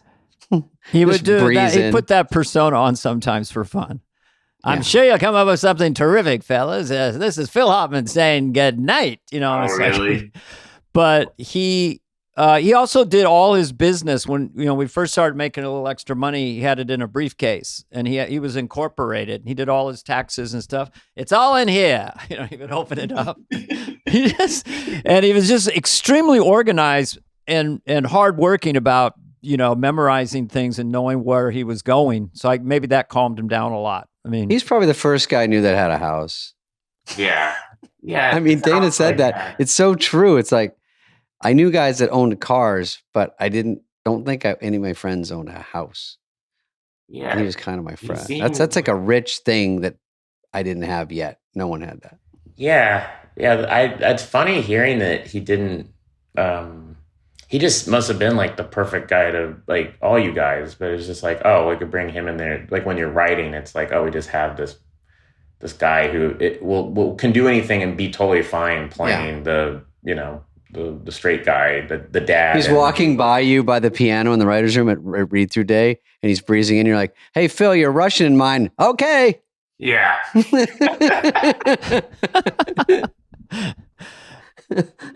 Yeah, got that one. I mean, he was famous. He was a rock star, according to John Lovitz, and I'm sure it's true, at the Groundlings. Yeah. You know, just infamous, just as the guy, the go-to guy.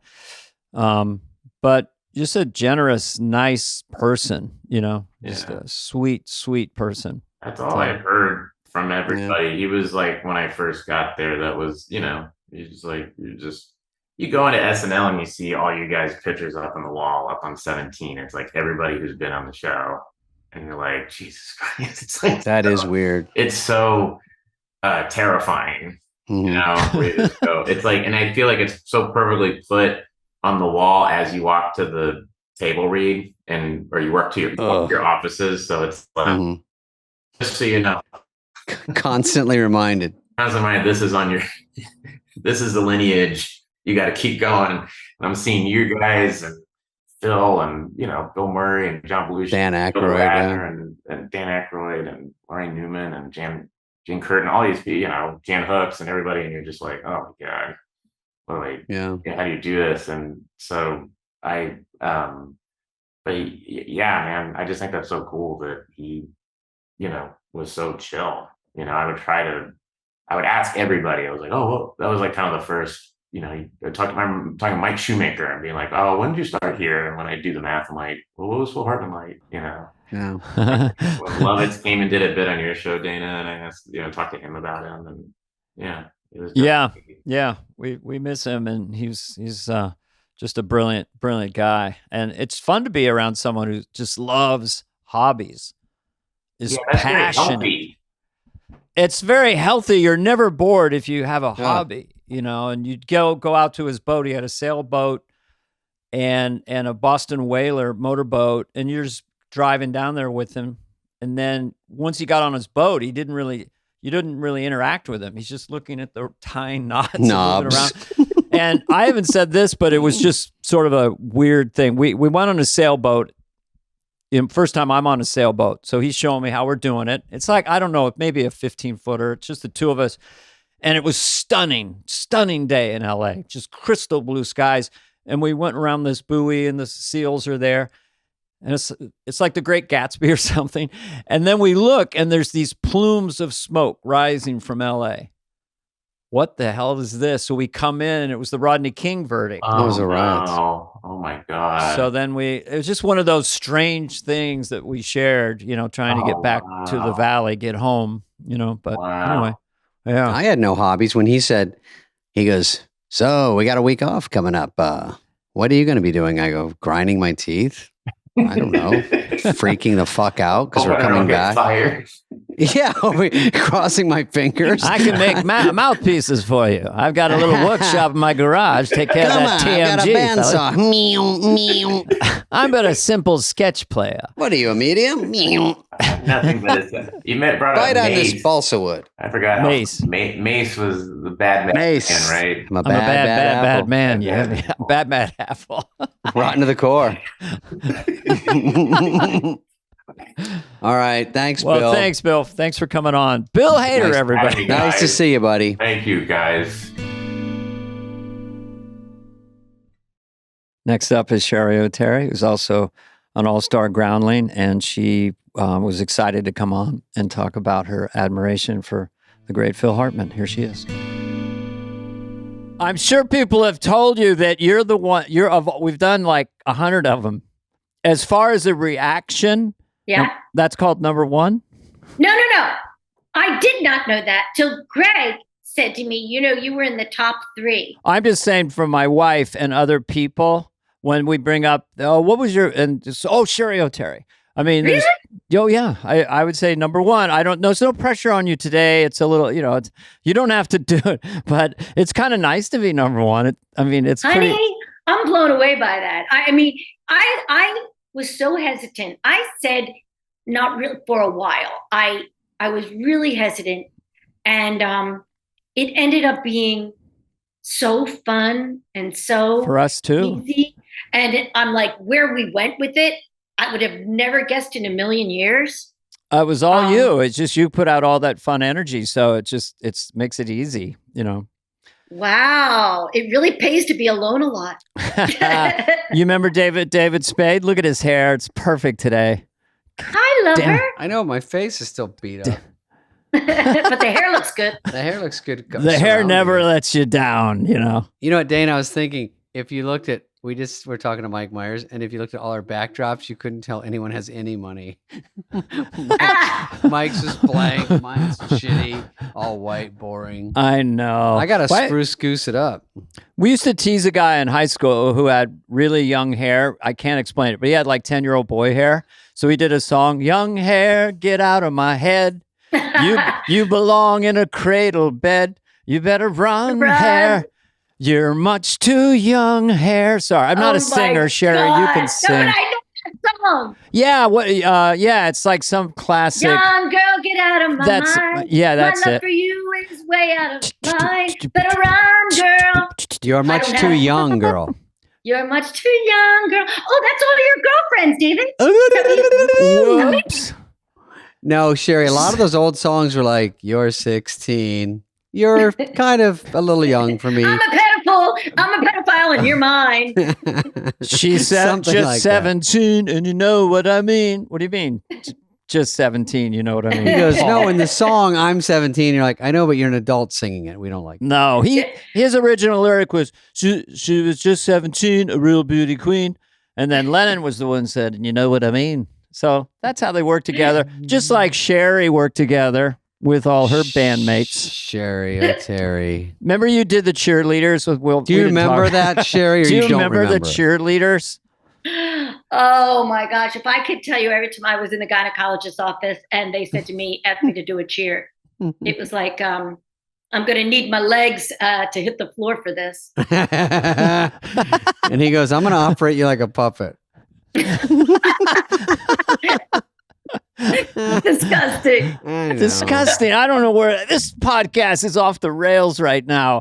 We are so outside the lanes, ladies and gentlemen. This is the F95 live. We're going to try to get Sherry out of her shell today.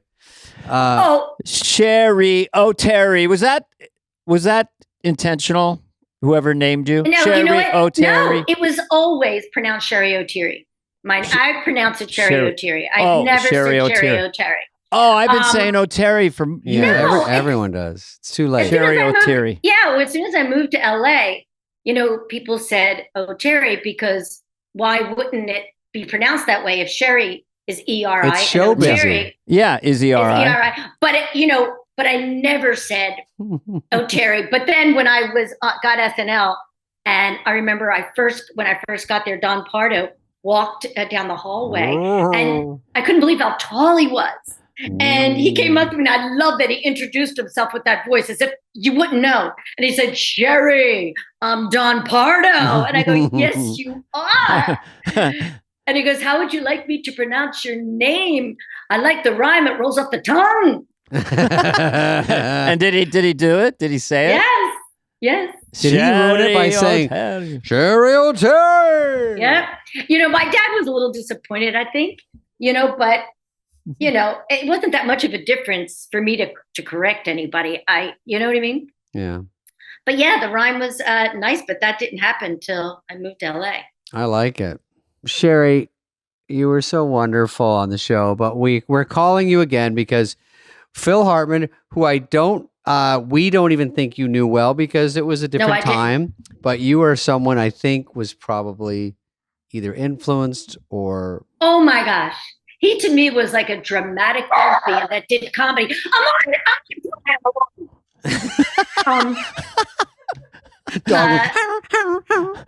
Yeah. Bob Barker over there. I've got, but I remembered when I first walked into the Groundlings ever in the early 90s, and everybody's headshots were on the wall. And the first two headshots I saw were Phil Hartman and Paul Rubens.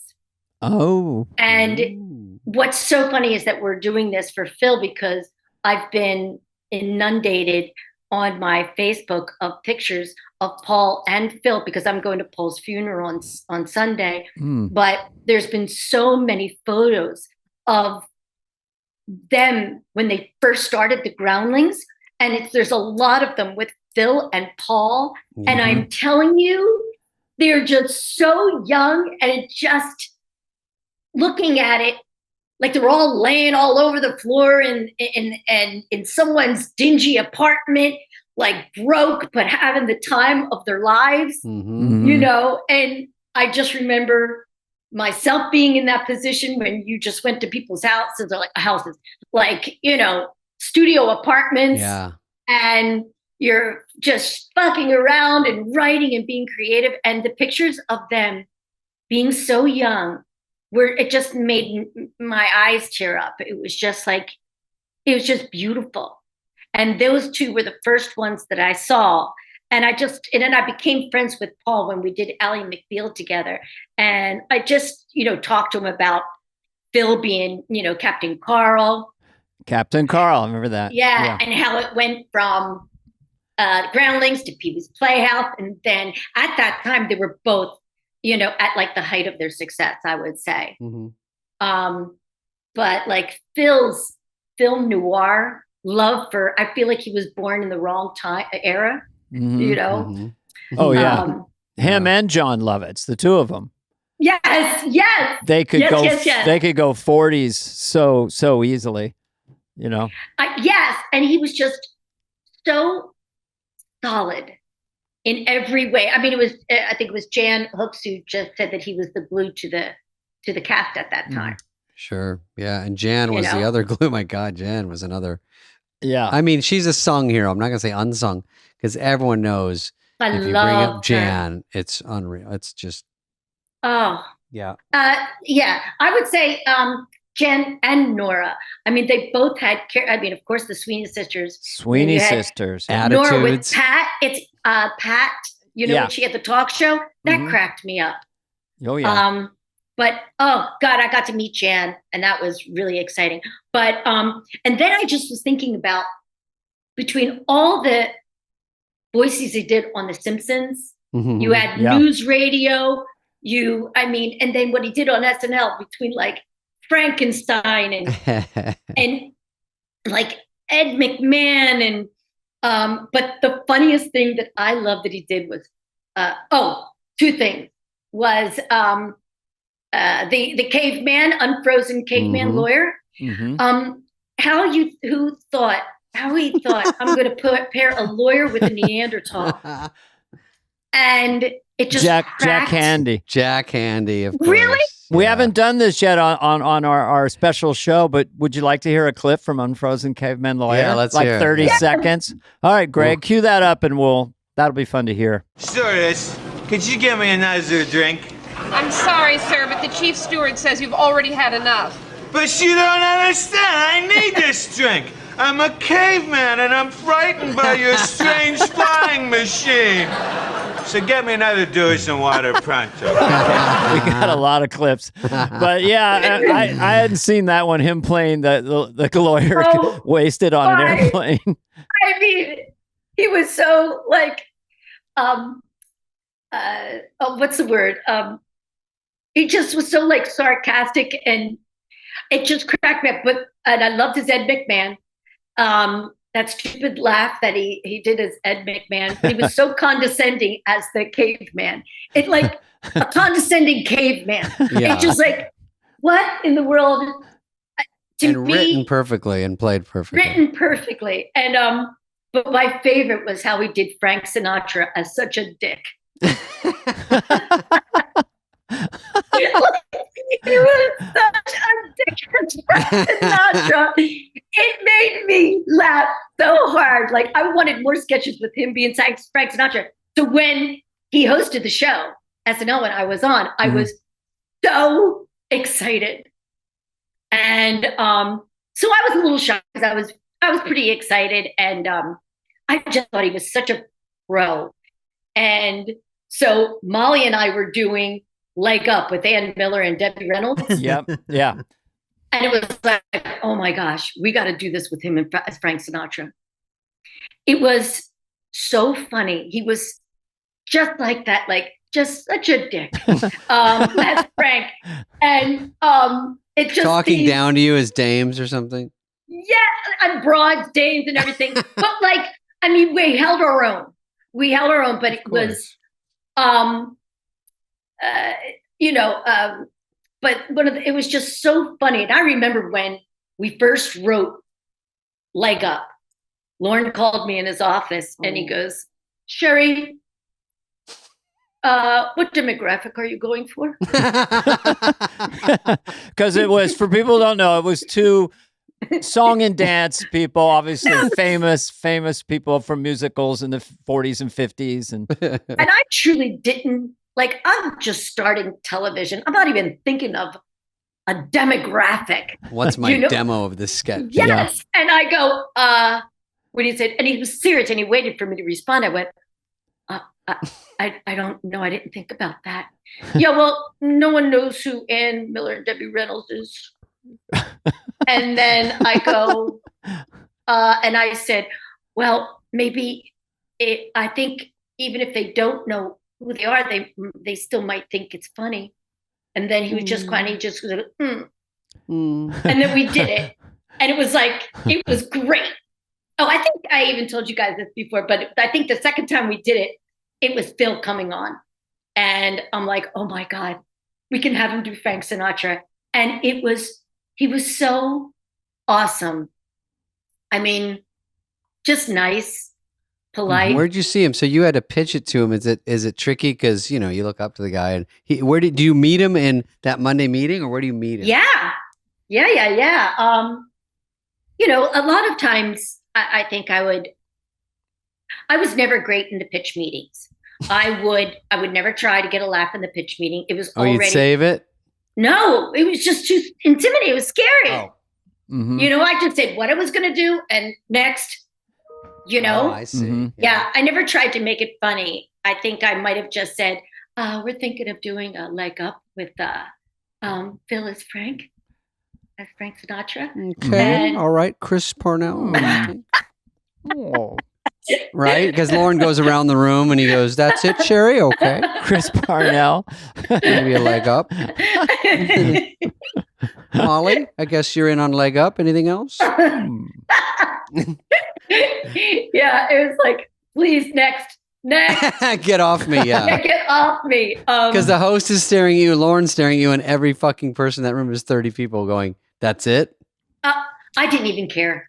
Truly, I didn't care. I just wanted to be done with me. But and then he did, what else did I love that he did? The anal retentive chef. Oh, like, right. You know? Mm-hmm. I mean, and all the Simpson characters, it's like, I would have loved his career, you know, because there was just so many, there was just so many things that he could do. And he was doing, you know, animated voiceovers. He had that amazing voice. Like Chris Parnell has that kind of voice, that radio voice. And announcer, yeah.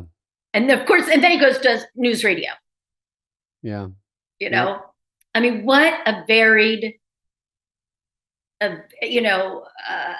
career that he had. There wasn't anything that he could do. And yet he was kind of like low key. Yeah. Very low key. He was brilliant, but low key. And then he would suddenly you'd see him on 8H. And I think he played Barbara Bush or something. You'd see him in this ridiculous outfit, you know, and then he would just crush it and then kind of go back to his, you know, magazines about motorboats. So, yeah. Somebody said to me, it was Daryl, maybe, not that Daryl copies anybody. Daryl has his own, you know, but he copied, you know, Clinton maybe a little bit from Phil. And I go, yeah, just like I copied Ross Perot from Dana. And you know where I got Ross Perot? From Ross Perot. Yes, so I know you did. I can't claim it. I mean, I just lifted it from you. You did all the work. Can I finish one time? That's all I have left 30 years later. That's it. It's James Brown as Ross Perot.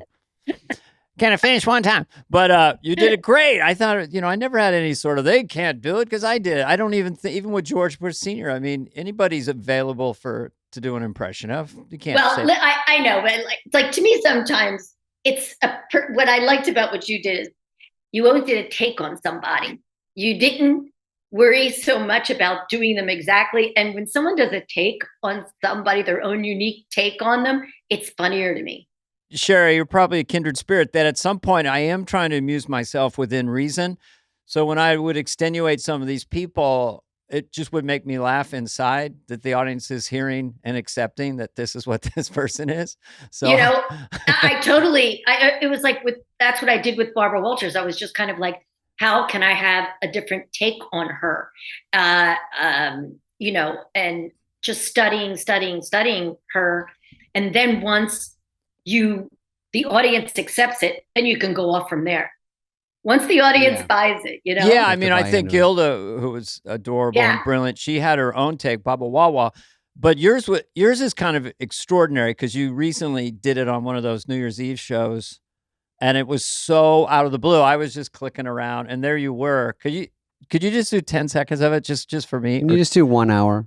Could you do a one-woman show right now? We're recording. No. Can I tell you a story? I was all ready to do Barbara this past New Year's Eve, promoting her own podcast, From Statue to the Streets, brought to you by Docalax. Hard interview, soft stool. See, that take of those rhythms, there's something about them teased out from her, you know. You kind of sound like her, though. You do sound like her. Oh, yeah.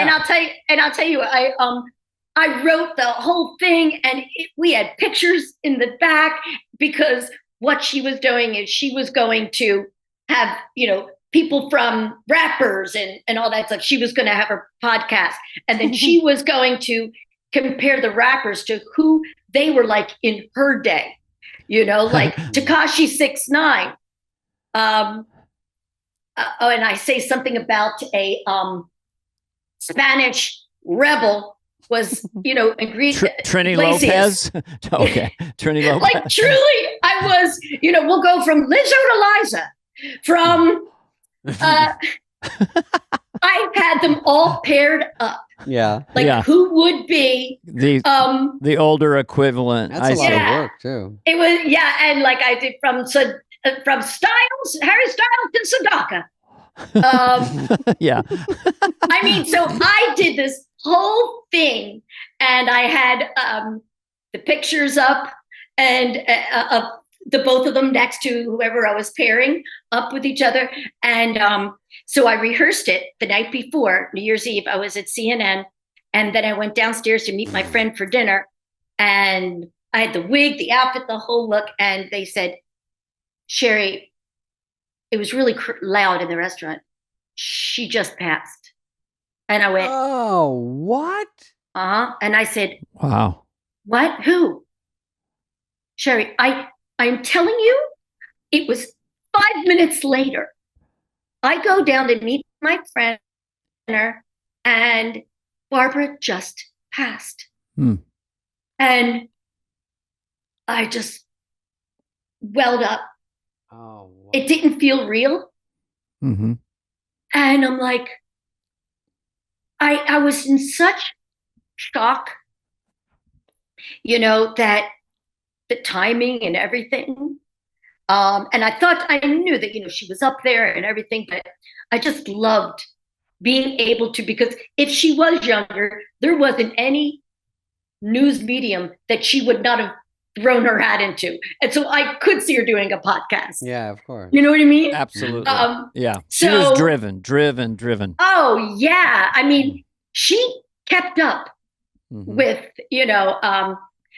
and so I went home. I went to my hotel, and I couldn't sleep, and I thought, and I just, from a stream of consciousness, I just started writing. And they called me at like 1 a.m. and said, we want you to say something. And I said, it's funny because I've just been writing. And so I go, why don't you just take what you want from what I wrote? And then, and so I sent what I wrote to them, and they go, Sherry, I want you to say exactly what you wrote. And I go, yeah, but this is just more personal. It's got no background information. She goes, everybody's going to have her background information. It's the personal thing that not everybody is going to have. And you have a personal connection, to her. And so I did. And I thought to myself, I'm so lucky, like in a way that I have this platform to at least say what she meant to me, you know? And then my social media was like, everybody was reaching out to me saying that I was the first person they thought of. And I thought to myself, me? Like, I guess that's the reference or whatever because of SNL, mostly. I mean, no, completely because it was SNL. But like, it made me feel like her daughter in a way. People were worried about me and saying they're sorry to me to express their own grief. Yeah. Interesting. Yeah. 5 minutes after I rehearsed it.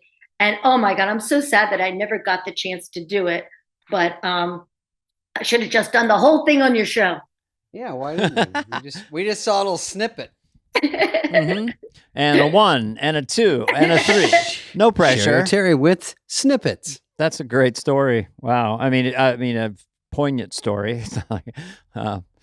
It's interesting how you get connected to sometimes when you do impressions of people and then they pass and, people want to talk to you. Yeah. And so many people, they're grieving. It was their, think of you. It was their, yeah. I mean, I grew up, she was in my whole television watching from ever since I was a kid, and doing her as an adult like that, it's crazy. And being able to interview her as her on her last View show was one of the highlights of my career. Wow. Sherry, she interviewed me. Did I tell you that? Did she?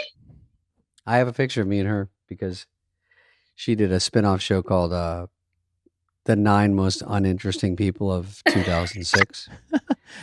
No, it was one of those interesting shows. I made some cut. She interviewed like 7 people. You know what I mean? And because I remember I was out of town, they made me fly in for it, and I have a picture. And then she wrote, I told her that my mom loved her, blah, blah. And then she wrote my mom a note. She just stopped what she was doing and wrote my mom a note about me because she just interviewed me. And then she said, give this to your mother. Oh my God. Isn't that sweet? That is so sweet. Like the teacher, David did good. Yeah, that was what she was. This You guy, got a sticker. You got a Barbara Walters this guy's sticker. gonna make it. My mom's like, he already made it. She's like, oh, I'm sorry, I don't know who he is really. I don't know what he does. But I see potential. Anyway, Sherry, we will jump off in a second. Right. But is there anything else you want to add, Dana? Anything you? Me personally? No, I couldn't agree more with everything Sherry said about. I love that you saw Phil. You got to work with him. Yeah. You got to it was like show with him. Yeah, from the first day of walking in for the first time ever at the Groundlings and seeing his picture, and then seeing him on SNL, and then doing a sketch with him on SNL, it was like, wow, this has come full circle. Yeah, my journey with Phil, he really was inspiring. Up next is Conan O'Brien, who we all know and love, and Conan worked with Phil on the show, and he also worked with him a lot on The Simpsons, which we get into. Conan, you're part of your resume, writer for 2 years on The Simpsons. And so since we're doing this tribute to the great Phil Hartman, he also did a lot of voices. Yep. Did you interact with him? Yeah, I wrote an episode, the monorail episode, and I wrote a part for this smooth talking kind of music man salesman. And I called him Lyle Langley. And it was just always written kind of as a Phil role, because Phil did a lot of great voices on The Simpsons. And so it was fun because I went to The Simpsons after I was at SNL. So I worked for a bunch of years with Phil and you guys at SNL. Then I move on to The Simpsons and I write this episode, but there was a chance to kind of reconnect professionally with Phil, which was a really cool thing. And one of the things I like about that episode is Phil is obviously great. He's fantastic. And he played a character also called Troy McClure on The Simpsons, who's just beloved. Yes. He played a few great characters, but I was very fortunate because I wrote this part for him and he could do it. And he, of course, was amazing, as he always was. And what's nice about that episode is it just bounces around in the universe. Those Simpsons episodes just rocket around the world. So it doesn't matter where I go.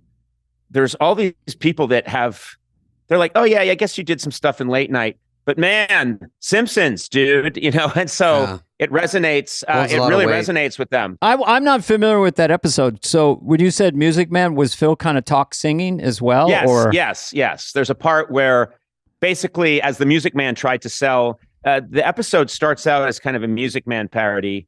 And then the second half of it is a Irwin Allen disaster movie parody. But the first part is Lyle Langley shows up in town and he's a guy the town is committed to some money and they're trying to figure out how to spend it. And of course, Marge wants to spend it sensibly. And then, this guy stands up who's wearing a straw boater and it's Phil. And it's Phil doing his, Phil was so good at smooth characters. So good at kind of saying, hey, I think I could help you out here. I'm Lyle Langley. And, and then he basically tells them, what you guys want is a monorail. and I loved monorails were just always felt so stupid and silly to me, like this fake promise of the future that doesn't really accomplish much. It's just a trolley in the sky. And so anyway, he sings sings a song about the about the monorail, and and of course Phil did it beautifully, and it was really fun, and it's just nice that it's out there. And then a nice come about all these years later was The Simpsons did a big reunion show. I don't know if it was their 30th or must have been their 30th. And they had a big show at the Hollywood Bowl, and Matt Groening and James L. Brooks asked me, and the Simpsons writer said, hey, Conan, would you come back and sing the monorail song at the Hollywood Bowl with the Hollywood Gay Men's Choir? And the answer to that is yes. I remember that event. Yeah, I didn't go to it. I remember that. It was huge. That was really fun. It was really fun. And it was one of those moments where you get to take your long thin spoon and pick the whipped cream and the cherry off the top of the sundae. It's just perfect because not a lot of work. Just come in, I think we did it twice. We did 2 shows. You get a nice score, and it's the fucking Hollywood Bowl. Mm-hmm. And it was very nice to just, because obviously I did it was just to channel Phil as best I could. Did you dress up like his animated character? I did. Yeah. So they got me the suit, the Lyle Langley suit and the hat, and I have a great photo they sent me of me holding my hat in the air, full song and dance. Jimmy Cagney and Yankee Doodle Dandy with the Hollywood Gay Men's Choir behind me. And it's a prized possession because it looks like, wow, Conan had a very successful career in vaudeville. So that makes me happy. But yeah, I have to say, I'm happy you guys are talking about Phil, but he is one of those people that all these years later, it's still surreal to me that he's not with us, because I don't know. He's such an indelible character, such an indelible person, and it's and so he's one of those people that I think like, no, Phil's still here. He's still here. He's that's you haven't seen him for a while, yeah. I just haven't seen him for a while, but he's here because I do think if you're talking about a utility player, a guy who could do everything, I think we'd all agree that Phil Hartman was kind of the ultimate utility player for SNL. He could just be everything. Do you know what I mean? He could be, he could be, it's crazy. I'm trying to think of who else in that cast could be the father, the grandfather, the punk kid, the boyfriend. You know what I mean? Frankenstein, the boyfriend, the jealous weirdo. I mean, the caveman. Mm-hmm. Yeah, like you cannot, and he used to game show host. The game show host, the upper crust cad, the upper crust cat. I mean, it's just, you can't name anything he couldn't be. And within different sketches, he would, in one episode, it'd be like, I'm the father greeting the young punk at the door, and come on in, son, and I'm going to talk to you. And then he's the young punk at the door in a leather jacket in the next sketch. That's 3 minutes later. I'm hard pressed to think of anyone else who could do that. Conan, when you do this, The Simpsons, going back to that for 1 second, if you write it, I don't know how it works there, but do you say, can we reach out to Phil for this? That's important to me, or is that out of your hands? I think it was so obvious that it was Phil. And I probably, there's a good chance I wrote Lyle Langley, think Phil Hartman, but Phil Hartman, they had him on speed dial. So that wasn't a big issue. Mm-hmm. The thing that was funny about that episode is I wrote a cameo in it for George Takei, and George Takei, because at the second half, all these celebrities get invited on the monorail, which has been cheaply made, and it's bound to self-destruct and go haywire. And and so I wanted George Takei, who I was obsessed with, and George Takei said no. I mean, it's The Simpsons, and it's The Simpsons. Let me point out, it's The Simpsons in like 1991, and he said no, and we said, I'm sorry, I don't understand. He said it makes fun of public transportation, and I'm on. Oh my. I'm on the transportation board here in San Francisco, and we can't be mocking the concept of mass transport. And so I thought, what the hell? And so then Al Jean told the bookers to reach out to someone else, and so they came back and they said Leonard Nimoy will do it. And I said, "What? Yeah, that's fantastic. Wow. He outranks Sulu. This is This is incredible." Yeah, Scotty passed as well, but yeah. So I got to go to a recording studio, and there was Leonard Nimoy, and he did it, and said one of my favorite exchanges, which is at the end when after there's all this carnage and everything, there's just a close up of Leonard Nimoy, and he says, "Well, my work here is done." And Barney, the drunk, goes, "You didn't do anything." And he goes, and Leonard Nimoy says, "Didn't I?" And then beams out. And it's just so stupid. Sounds like Lovitz. That's weird. Barney would talk to him like that. Yeah. Didn't I? Barney should look up to him. You're right. Well, Barney was intoxicated. That's right. I forgot. We all do things when we're drunk that we regret. Yeah, I'm sure you regretted that one. And we were talking to Alec Baldwin about, you were there for, remember Green Hilly? That was a funny one I always talk about. Oh, yeah. But, remind me about Green Hilly. Green Hilly, Alec's first show, and the music would swell up, and he kissed someone, and then someone else comes in and barges in. His wife comes in and says, "What are you doing?" Then he kisses her. The music comes up, and then Phil comes in and breaks him up and tries to fight him. Gatsby. Yeah. Put up your dukes. Was this a Jack Handy, do you think, or like a Jim Downey? It sounds like that. I don't think it was quite enough to be a Jack Handy, but then he kisses, I think, Nora, and then Phil says, "That's my wife, sir." And then they turn around, they go to fisticuffs, and then they gaze into their eyes, then they kiss. Yeah, nice. And then a dog is outside going, ruff, ruff. And everyone goes, "Oh boy."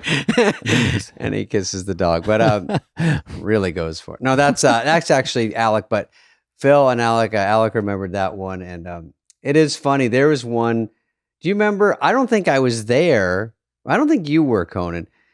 And Dana, you had left 30 years. It was, what? It was when he played an acting coach, and he goes, "This is something, this is nothing. This is something, this is nothing." He was an acting coach for but I wasn't there. Yeah, it was Will Ferrell. That's when he hosted. Was? Oh yeah, when he went back and hosted. He was hosting. I just saw that this weekend, and I was like, God damn! Almost everything he says in that whole thing is a joke. It's all funny. I don't know if you had this experience, but my thing was people ask me about Phil, and I always say, if you saw him on the show, that's who he was, because he didn't, at least I never penetrated the Phil exterior. And my biggest memory of Phil was I'd be with Odenkirk and Smigel and, Greg Daniels, and we'd be working on something, and Phil would come rushing in, and he'd see us and he'd go, "Keep 'em flying, boys, keep 'em flying." And give like a big thumbs up. And I think if I had said to Phil, "I think I'm having a nervous breakdown and I'm really worried about my health. I need someone to talk to," he'd have said, "Well, you just keep 'em flying there, kid." I don't know. I could never crack through that guy, but he was. I think it just made him laugh, Exactly. Underlings and, "Hey, fellas." Hey, fellas. You walk in that writer's room, and there's no one there, and he's reading, Fisherman Weekly, and then he looks up and goes, "David Spade, letting everyone know who's boss." and then he goes back to his magazine. I go, "Oh." I remembered I went skiing once. It was one of those weird occasions where I forget why this happened, but I'm with a couple of other writers, and we decided to go skiing in some small hill, like outside New York City, like a tiny hill, but we're desperate to go skiing. Mm-hmm. And I forget what happened, but I think one of the writers wiped out, and we were standing around the writer saying like, "Hey, are you okay?" And he's like, yeah, I'm all right. I just got to find my other ski. And just then this guy comes down the mountain with perfect form, and skis right up to us. And he's just like, "Hey, fellas, what's happening?" And it was Phil. And of course he was an amazing skier and he was one of those guys that you touched on, David, who fly fishing, boating, parasailing. I don't think you could name anything that he hadn't done. Those weird things where like a propeller is pushing you along and there's like a kite pulling you. And yeah, exactly. I think, I've got one of I've got 4 of those. Fantastic. Well, keep them flying, boys, and then take off. Do you want a hydroplane on the dinner break? Yeah, exactly. So did he have a ski suit on that was looked very together, like one color or something? It was, right? He was immaculate. Yeah. Of course, we were all, I grew up in Massachusetts, so I was skiing in my jeans, probably with long underwear underneath it. And, wearing a t-shirt that I probably had in high school. And he's just, I had never seen anyone look, because people don't look like that in New England. Maybe they do now, but I had never seen it growing up. Everyone just looked like shit when they were skiing. And there was a rope pull. And then here comes this guy who looks like he's in the Olympics. And hiya, fellas. All right. And I think if we had said, well, it's Robert Smigel, he wiped out and we think he's dead. Well, that sounds rough. Keep him flying, boy. He's got a broken femur. I'm gonna use that 2023. Keep them flying, boys. Yes. Keep 'em flying, boys. It really means nothing. It's No. funniest part. It's very positive. Nothing. It's very positive. Keep on keeping on. Yeah. So Troy McClure was that was the one I think most people know, and I know the monorail was I guess a one-off of just one of the most memorable ones. It was Troy McClure was great, and what then was he? What was Troy McClure? Troy McClure was always doing was it a weatherman. Or something? No, Troy McClure was always a spokesperson. So whenever they showed any kind of film or whenever there was a commercial, it would be like, "Hi, I'm Troy McClure. If you want to learn how to, and then he would list his acting credits. You probably know me from, and then 3 jokes, or maybe you've seen me in 2 jokes. And he was fantastic. It was great. It was a great running character. And then, they did the right thing when Phil died. They retired Troy McClure because obviously it's animation. They could have tried to get someone else to do it because it was such a great go-to. But of course, that wouldn't have sat right with anybody. So. When I just said, was he a weatherman? A Simpsons guy shot me like a sniper, a fan through the window. Yeah. Oh my God. I mean, my son, who is 17, knows every Simpsons episode by heart. And it's funny because when he started watching them as a much younger kid, he had no idea I had anything to do with it.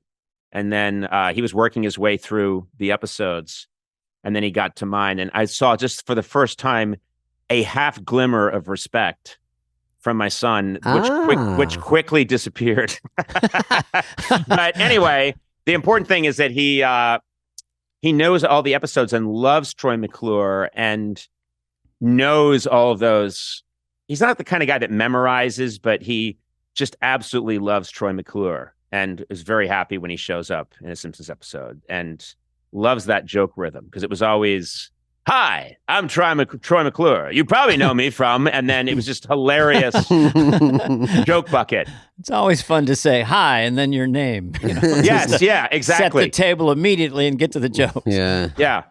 No, it's also great, especially if you've said something else first. Like, this looks like a real problem. Then see the camera. "Hi, I'm Troy McClure." Wow, that was nasty. Hey, exactly. We should all do that. Curiosity. I mean, I probably know the answer, but to work with Phil or just work on SNL and then go to The Simpsons, was it like a lot easier, more difficult, or what was the different? I would say less. Was funny because eventually I found it to be less stressful. I mean, I loved SNL. It was like, just really the defining time of my youth, but as you guys know, it's also terrifying, and it can. There's a lot of pressure, and one of the things that I appreciated about The Simpsons was everybody's working together. We were all, at SNL, everyone's writing different sketches and trying to get them onto limited real estate. Yeah. And then suddenly and what was nice is later in the week, people would all come together and help to improve all the sketches. But early in the week, there was no way around it. You're fighting for a square inch of land in a very small country. I'm taking that too far, but like say Israel, and so it's keep going.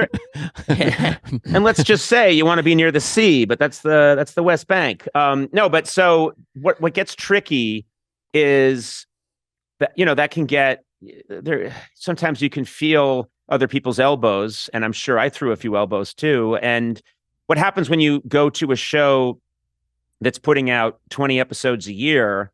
And everybody's working together on the scripts. I mean, I wrote the monorail episode, and then all the writers came together and just did all this punch up on it to make it so much better. Right. And I thought, and it felt like all the oars are going. Everyone's pulling the oars in the same direction because if somebody cracks it, if somebody comes up with the answer, we all get to go home early. So, so in that way, initially The Simpsons terrified me because it was such a crazily powerful writing room. But eventually I started to see the advantages of that kind of work, which is individually, you don't feel as much personal fear, you know? If I was there, I'd be crazy, Dana, and I'd walk by his office and go, I was thinking about a monorail thing I was working on like a couple weeks ago. Just to get in your head and be like, well, I didn't steal it. I'm like, no, I'm just saying, yeah, you might have heard something just similar in minds. Yeah. Mind games. Yeah. Gamesmanship. But yeah, also if you crack an episode, like if you, and this is the last, we'll bug you about this, but if you crack an episode of The Simpsons and everybody likes it, then it's such a great victory because then everyone's like, oh, I get what you're doing. I get that idea. We all agree it's funny. And now let's pile in and fix it. I mean, it's great, right? That's yeah. Well, I think you pitch the ideas, and if the idea gets chosen, then eventually you get to write up a first draft, and then everybody jumps in. But man, when everybody jumps in and you have all that horsepower behind you, making the show just better and better and better, it's a delight. It's a real delight. All right, let's let him go, Dana. He did a good job. All right. I love you guys. And let's hang out soon at one of those meals where we just make fun of each other. Let's go to our favorite, kind of Japanese style place. Koi. Let's do it. I'll see you on the text chain. And hang out. All right, Conan. Bye. Peace out. Thank you. Up next is Alec Baldwin, who spoke about Phil Hartman when he was our guest on Fly on the Wall. And so we invited him to be on. Here he is. So we're going to do this like every 6 weeks? What are we going to do? Yeah. Okay. My consultant? Am I a featured guest? You are really. You're the... I guess. Well, yeah. I mean, it's... So now I just keep coming back. You're like lamb we have chop. to have you underneath. It's Fly on the Wall with us, and then you're just underneath, featuring Alec Baldwin. Wait, Spade, did you just say lamb chop? What did you say? Yeah. Every time I see girls with fake eyelashes, I'm like, is this fucking lamb chop again? What's happening? Lamb Chop, Sherry Lewis, 1965. I love that show. Old reference lost on younger viewers. I did a TV movie once, and I come to work the second day, and everybody's huddled up, the producer, the director, they're all upset. They all seem pretty grim in a circle. And I walk up and I go, what's going on, fellas? And the star was this veteran actor who wore a lot of makeup. He wore 3-4 pounds of makeup every day. He had like a lot of makeup on. And I said, fellas, what's the matter? He goes, well, we looked at the dailies. The director said, he says, Jim's got on more makeup than Dorothy Malone. Even I don't know Dorothy Malone. Speaking of not wearing makeup, I've always felt that Hartman. I'm going to jerk the wheel this way now. Hartman. Sure. This is jerk it back. It's Johnny Segway, ladies and gentlemen. Johnny Segway. Hartman. I always. This isn't true, but you always got the sense that he was like, I'm not going to wear any makeup. I'll just conjure a caveman. I'll just make myself look like a caveman. Like Altered States. He'd go into a deprivation tank and come out looking like a caveman. That's like when he did Charlton Heston. He just completely became Charlie. Guys, fellas, we've been here for that. I can't do it, but he became Chuck Heston. That was part of his bag of tricks. The chameleon, the everyman, the glue. And you mentioned him a few weeks ago. You brought him up spontaneously when we did our. But he was the better. I wouldn't say the better, but a distinctive group of people, not just SNL veterans and alums, but other people in the comedy world. They're good actors as well. They're not just stand-up talent and improv talent and sketch comedy talent. Where easy. Yeah, I was going to say because those people are fucking Spade. They're fucking god awful. Those people, but you got to cut around them. It's like you don't know what. There's the Emmy for editing right there when you have those people on board. But Hartman was a good actor. He would play off of you. Mm-hmm. He'd let what you say affect him. Mm-hmm. Whereas I worked with some comedy people where they're just staring at you, winding up to deliver their line. They're waiting. They're ready. It's like they're winding up a pitch to deliver their next line. They have like a glaze in their eyes. They're just like, "Are you done with your line? Are you done with your line?" Are you done? Note to self: do not have a glazed look in your eyes when doing Saturday Night Live. But yeah, I mean, I'm just thinking the other day, but since you hosted many times with Phil, because Phil could do anything, you must have done many sketches with Phil Hartman, right? I mean, I did a bunch. Yeah. He was, and he was, there was like weird guys who they would go moment to moment with you. Meadows would do that. Mm-hmm. Meadows was really good moment to moment. Like he was waiting, like he let things you say affect him. Mm-hmm. Whereas, not just, this has nothing to do with SNL or comedy performers, but there's actors I've worked with where, whatever your line is, they just immunize themselves against whatever you're going to say. They don't really let it affect them in any way. They're super tough. Yeah. Right. I like that. Yeah. Thank you. Would you? That is cool. Would you ever Yeah. considering? Is the Actors Studio still around? I mean, because you'd be a good host of that. I am the co-president of the Actors Studio with Ellen Burstyn and Pacino. See, I knew something was going on with the Yeah, Actors Studio. somebody in your research gave you that. That was teed up a little too soft. I don't think so. That was no research. That was just intuiting the way you talked about acting just now. But basically, to go full circle, the thing about Phil is that he was a great actor and a brilliant sketch player. He could do both. And we can play a clip. If I mention some of these, they're just kind of fun. Sketches. Tell me if you remember. Frank Sinatra, Frankenstein. You and he played lovers in a sketch. I don't know if it's just more Green Hilly. Green Hilly. Oh, was that Green Hilly? That's where I kissed the dog and then I stick my tongue in the dog's mouth.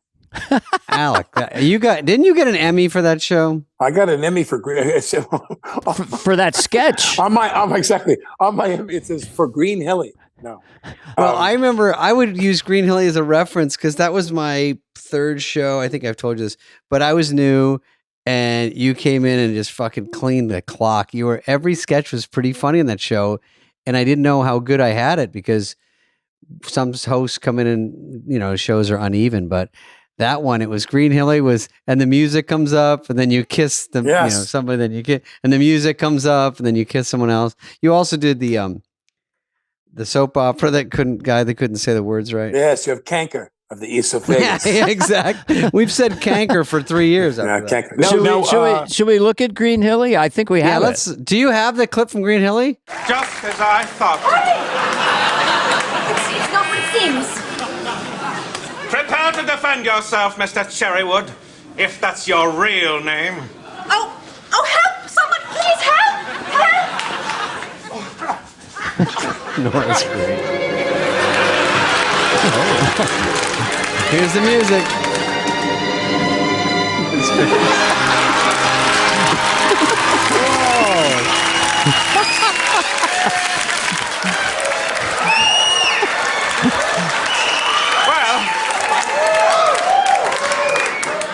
I'll be going now. We just kissed. He goes, I must be going. I must be going. Wow. My favorite though is when he's in the courtroom. Yeah. And he says, and he says, I fell into a crevasse. Your ways are strange. That's my favorite. I mean, I say that line. I'm but a simple caveman. I say that line to this day. Like a waitress will come up and say, "Can I have some ice?" And she doesn't bring the ice, and I'm like, "Your ways are strange to me." Now, when you worked with him, were you like pals with him, and you got to hang out with him, or was he one of these people that like went home and he was private? Did he hang? Yeah, he hung out a lot. We were all friends. Him and his wife, Bren, and Lovitz. My wife, and Lovitz. And we lived close to each other after the show in Encino. We bought houses like 2 blocks away. And I came in with Phil. My first show was with Phil and Jan Hooks. Can you imagine? And I'd never done sketch comedy. And suddenly I'm in this sketch with them. So, but Phil was private. He had so many other hobbies and interests. He was not interested in celebrity or show business per se. But just when you look back on it, because he was just sort of quiet about it, and then you look back on it, and that's why we want to do the show. And you look at these sketches and the range of him, and also we have talked about how he would play things so real, and if you were kind of that, it would carry the sketch, And I don't think we had a better actor on the show than he was as a just playing the straight man when he wanted to. He was just also like a really warm guy. There's people I worked with who, I mean, they're very rare, but they have certain kind of insecurity. So when you're around them, the whole dynamic is what I call log rolling. You know what I mean? And like you're going to go in the water. They're just more clever than you ever could imagine, and they're very kind of shy or awkward, or they're just not programmed that way. I went to go to that. Remember that old card game? I'm assuming either one of you, but Norby Walters card game in West Hollywood. Norby, Did you play at Norby's? I think George Siegel used to play in that. Yeah, exactly. He was there. And I got invited to Norby's. And for people who don't know, Norby Walters was in the music business. And he had an apartment, like a penthouse on top of a building near like Holloway, like near Barney's Beanery in that area, off of right in that ridge on off of Sunset. And he and his wife, you come in, and they literally, it was like you could only buy $100 worth of chips. Once you were out of the 100, you were out. It was over. This was not about spending money. Also, he had no alcohol. He had like Velveeta cheese, Coca-Cola, and he had like jujubes. He had like he had like candy, and like 1960. Yeah, exactly. It was like M&Ms. It was like flight attendants walking around like you're on Southwest Airlines, and he had nothing. You know what I mean? And the famous people that would come to this game, it was unbelievable. Harvey Korman would come, and Tim Conway, and all these amazing people. But one time I go, and Don Adams comes. Adams. And I'm completely freaked out because here's Don Adams, who I've never in a million years would thought I would ever run into. He's in a white jumpsuit. I mean, a China white, not cream. It's like as white as Spade's walls here. His jumpsuit is white. And like he's in some FBI forensic team is coming to detox the crime scene. And he's sitting there and he doesn't say anything the entire time. He doesn't say anything. He takes his cards and he gestures for his cards. So I'm assuming that at some point someone's going to go for it. I mean, and it's got to be done well. And I'm not that funny, quite frankly, but I just went for it. And it was my turn to turn over my cards, and I was like, I have 3 of a kind. And he looked at me with this look in his eyes, like, okay, that's okay. I knew it was coming. That's okay. I wasn't sure it was going to be you, but okay, that's okay. And Maxwell Smart for our younger audience. Maxwell Smart, and it's like there's guys you meet who are people in the comedy world who are just dead serious. I mean, do you feel? Do you see that? Have you seen that? Sure. Oh sure. yeah, or even extract the comedy out. I would say that Phil had I don't know, no ego in a sense, and like he was happy to maybe there was no sense of competition even in a friendly way. It was just he was just Phil. I mean, very secure about what he was doing. Is that how you found it with Phil? Yeah, no, he was. I always find that I'm thrilled when somebody is that talented and they're that gregarious and they're warm and they're fun. You know what I mean? Because a lot of people who I've met with, who there's an inverse proportion that the more talented and witty and good writers they are and clever they are, not just doing bits and stuff, but they're really very bright and talented. They're very shy and they're very awkward and they're not very social, And Phil was this amazing. He was charming. He was really charming. And he, because when you meet people on a movie set or a TV show, meet the crew the first day. So your brain is taking in all this stuff and you're meeting 20 people at once. And so you hate having to go, hey, you, and how are you guys? Phil knew every crew member. Hey, Bob. Wow. Hey, Steve. Up. Even when they were changing in and out, just another gear that he had. It's like, and treated everyone exactly the same, completely. Just no. You know what was sweet is when I was newer, Dana. That first year or two, I knew a little bit about stand-up because I was a stand-up. That's why I got hired. But to write a sketch is a whole different muscle and a whole new ball game that is so complicated. And I would have to go up to someone like, even Alec, if he came, it was nerve-wracking to go up to a big star or to go to the other cast members. And I remember Phil was always very gracious. Like I'd go in, I wrote this thing and you would play this guy, and he goes, sounds great. And he goes, tell me about it. And then he goes, all right, we'll go get him. I'll give it my best. He was never condescending, never like just staring at you going, yeah, all right, what do I got to do in this? He was upbeat and made me feel like it had a shot, whether it was good or bad, and that I always remembered that it was very sweet of him. I wrote him one of these receptionist sketches, and he actually got a big laugh. And then afterwards he goes, hey, thanks for that. Like it was all me. He was but very, very sweet, and just like pat on the back and kept you going, knowing all the new people were probably freaking out. He was a sweetie. I mean, obviously everybody knows that he had this horrible ending, but it's like, God, when I heard that, I was really just so sickened. I thought that doesn't make sense. But he was really. Listen, I'm not saying this to butter you up, but I mean, both of you are people who are like incredibly funny. You've had great careers in television and in films. I mean, my son, Spade, is going to throw up when I say this, but my kids wanted to watch Tommy Boy the other day. No, and there's Spade. It's a great movie. Spade's playing a straight man there, and I thought, oh, look at Spade. He could have had a real serious acting career, playing lawyers and bankers and judges and doctors. Look how serious Spade is. Look at fucking serious Spade.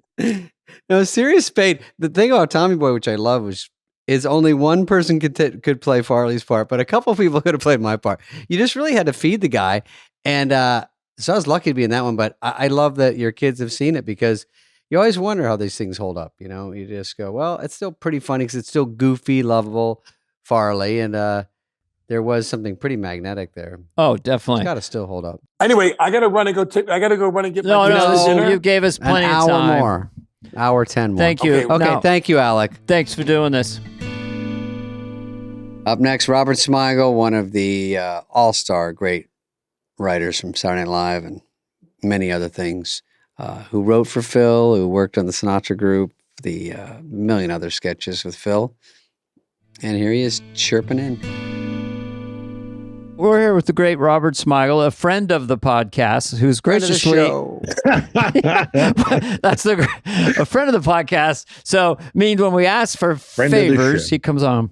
And so to remind our fans that might be listening, Robert, extraordinary writer, wrote on the show from 86 till just last fall. And no, he wrote 86 years. Fingers crossed the strike ends. Yeah. I'm itching to get back. Robert told me something a while back, because we actually talk, not on the podcast, we're not recorded, but it was an observation just about, and it may sound self-congratulatory, but when Phil Hartman came to the show, I happened to be tagging along. I got there too, and so did Jan Hooks. And we were in the cold opening. It was my first sketch. Well, actually, the first sketch. The cold opening was Madonna. She was the last previous year was all a dream. That's right. She was the cold opening. It was coming off that very rocky year with all these brilliant actors who weren't necessarily sketch comics. So Robert, this first time you'd seen Phil Hartman perform, right? You knew he came from Groundlings, but... Well, I mean, I saw his audition and your audition, and I think they're probably the two most confident auditions in the history. I must have faked it. I don't know. Wow. David, have you seen their auditions? No, I just like that. I forgot you had a hand in hiring, so you got to... No, I didn't have a hand in hiring. I barely got back on that year. That was the year I was almost fired. That was after my first year. Oh, okay. And yes, if not for like Dennis Miller and Lovitz and Whitney pushing for me, Robert was not too. Robert Smigel yet. He was just Robert. And he wanted to do an origami sketch with Robin Leach. That was their first pitch to me.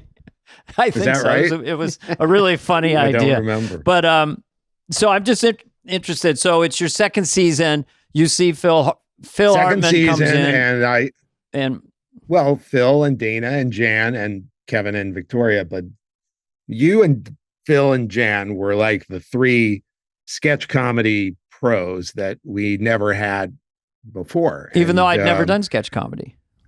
Even though you'd never done it, and Jan was not a Groundling. No, was she came I don't think so. From the deep south.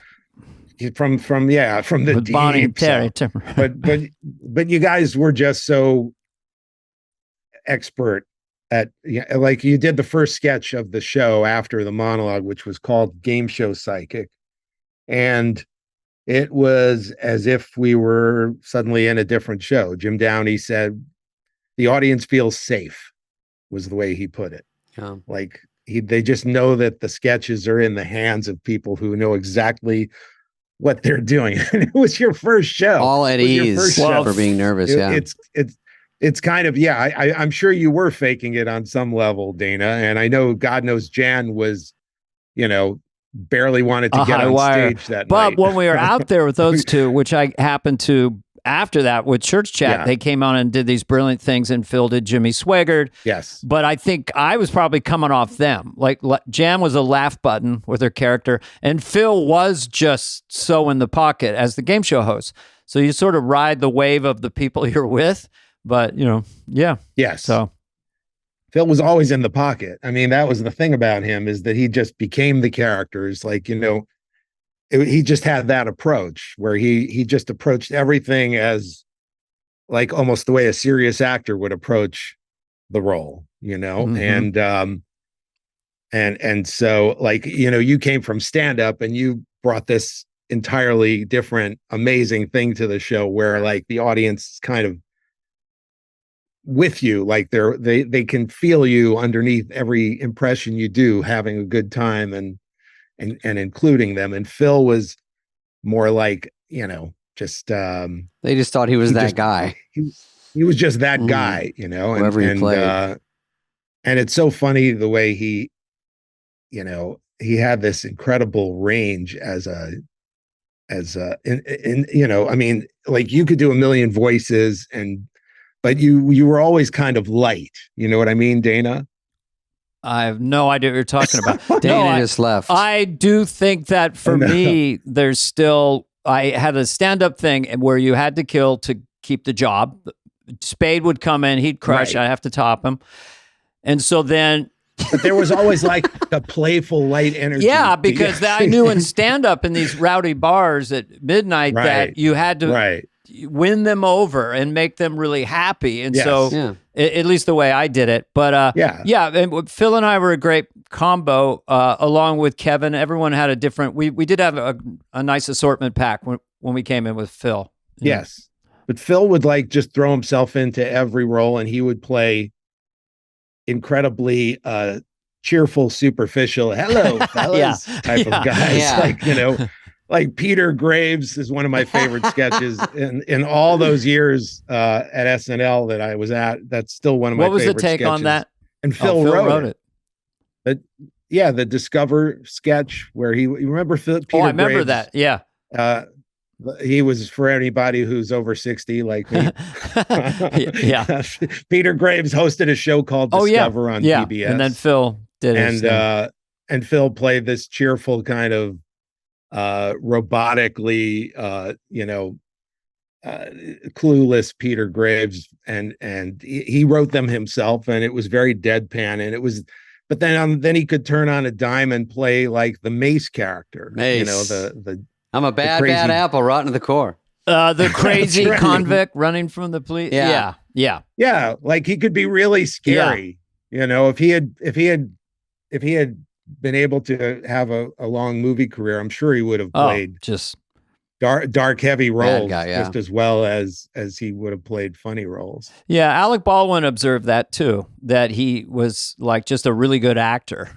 And then I'm just going to jump ahead for a second, because probably the sketch where he was the most overtly, besides Helmet, where he played the pathetic Hans and Franz punch bag, which was so great and overtly funny, but he played it flat real, almost it was almost sad, even in the context of just sort of resigned to doing whatever Hans and Franz will say about him, or And another one, and this one, of course, you wrote on a tremendous amount, was him doing Ed McMahon.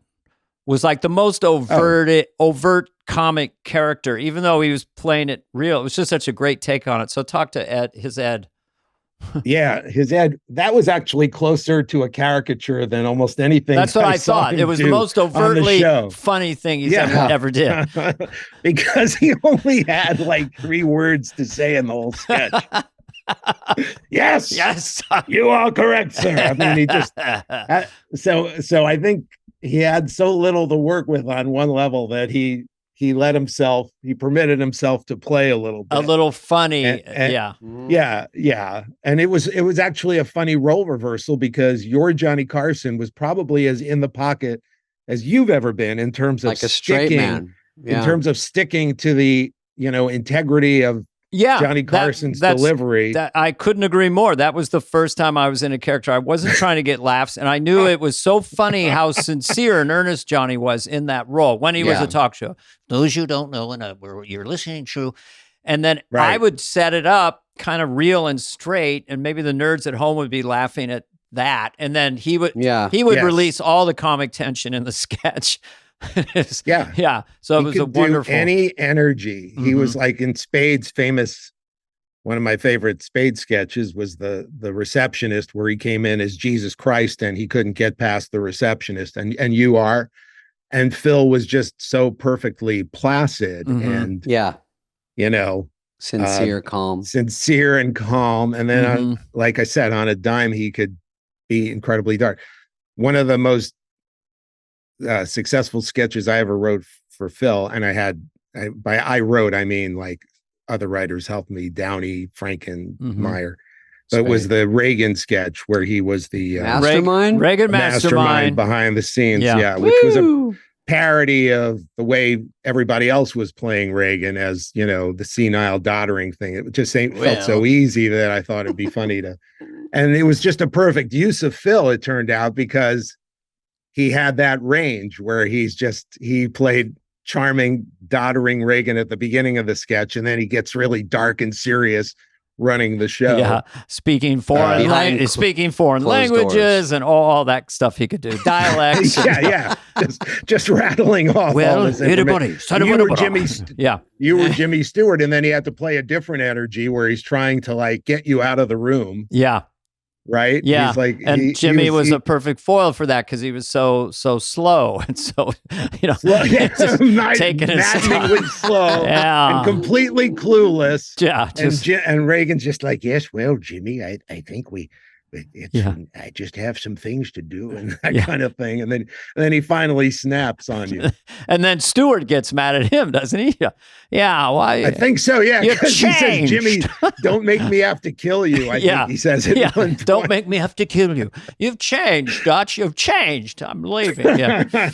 So it makes me miss Phil so much when we talk Smigel, in one of those, when you said the receptionist sketch, I just remember, I think there was a line where Jesus is not getting mad that he can't get in, but he's a little frustrated. So for Phil, who's playing it almost nothing, he gets a laugh off of just quietly going, "Listen, friend." Yeah, you can tell he's really getting boiling pissed. Point. Yeah, yes, it's like as angry as Jesus can permit himself to be. Yeah, that was a fantastic passive aggressive, like tiny. He got a huge laugh. He got a huge laugh. Yeah. That's how you can tell. You're like you're giving him something, and he gets every ounce out of it, every possible laugh it could get. That was amazing. That was an amazing moment. Yeah. The thing about Phil too is like, I tend to get in franchise probably, luckily, in some of yours. McLaughlin Group, I guess we did a couple times, and then I'm leading to Phil, which really is the McLaughlin Group because the turn of Sinatra. Oh, the Sinatra Group. Yeah. I mean, we had done the McLaughlin Group just a few months earlier, I think, and it was like one of my favorite things I've ever written. It still is. No, it was. It was fab. Again, so fun I to wrote play. Means that Conan or Bob helped me with it, but then I just thought it would be funny. Like the Turners had written for Frank for Phil as Frank Sinatra. They wrote a really funny thing between you as George Michael, I believe. Yes, it was inspired. Remember, Frank Sinatra wrote an editorial in the LA Times or something lecturing George Michael about how he's blowing it. Look at my butt. Yeah. And then it turned into the Turners wrote a really funny back and forth between the two of you. Oh, okay. And then I wrote I had the idea for the Sinatra group, and I wrote it with Terry Turner and Downey, and again, and that what was interesting about that is that the Sinatra family didn't like it, I guess.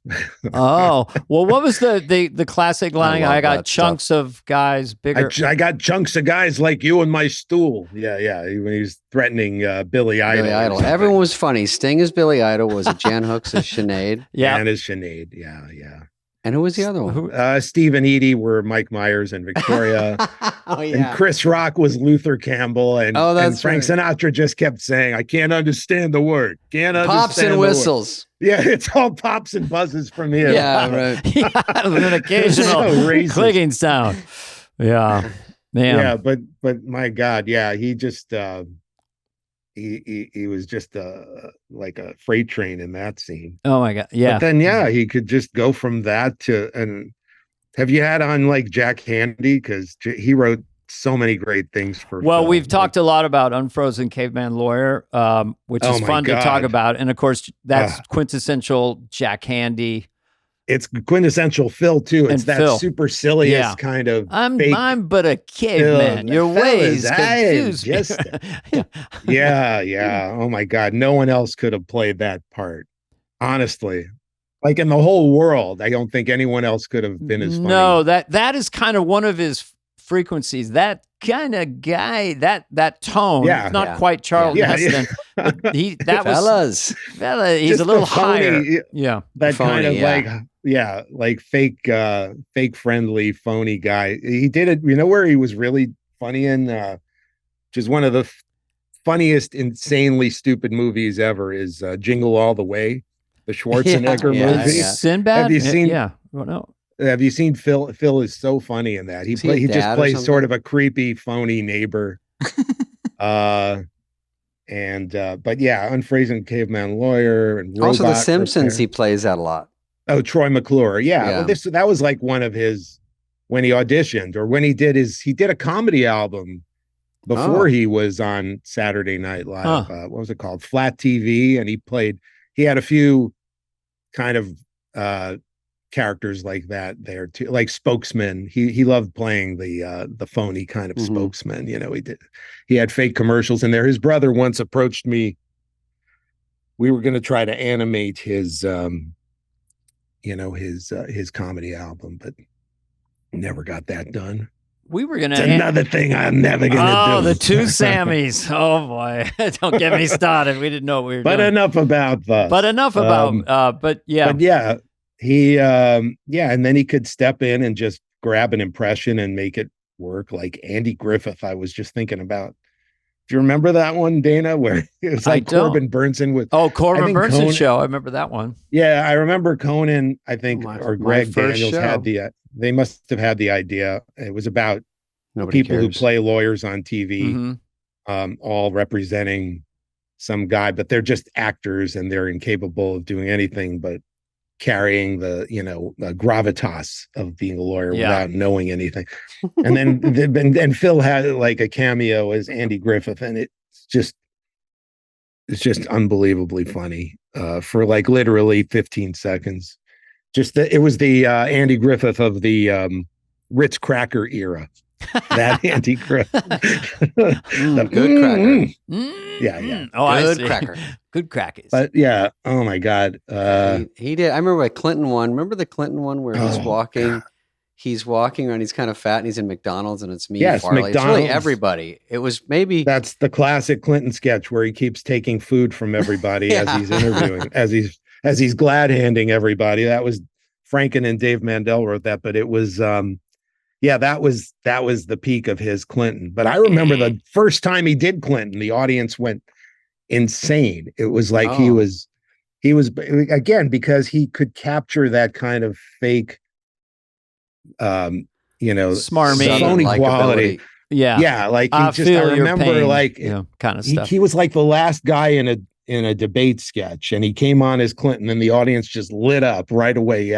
He had the the smile going, and almost before he spoke, he had captured the essence of how people perceived Clinton at that time.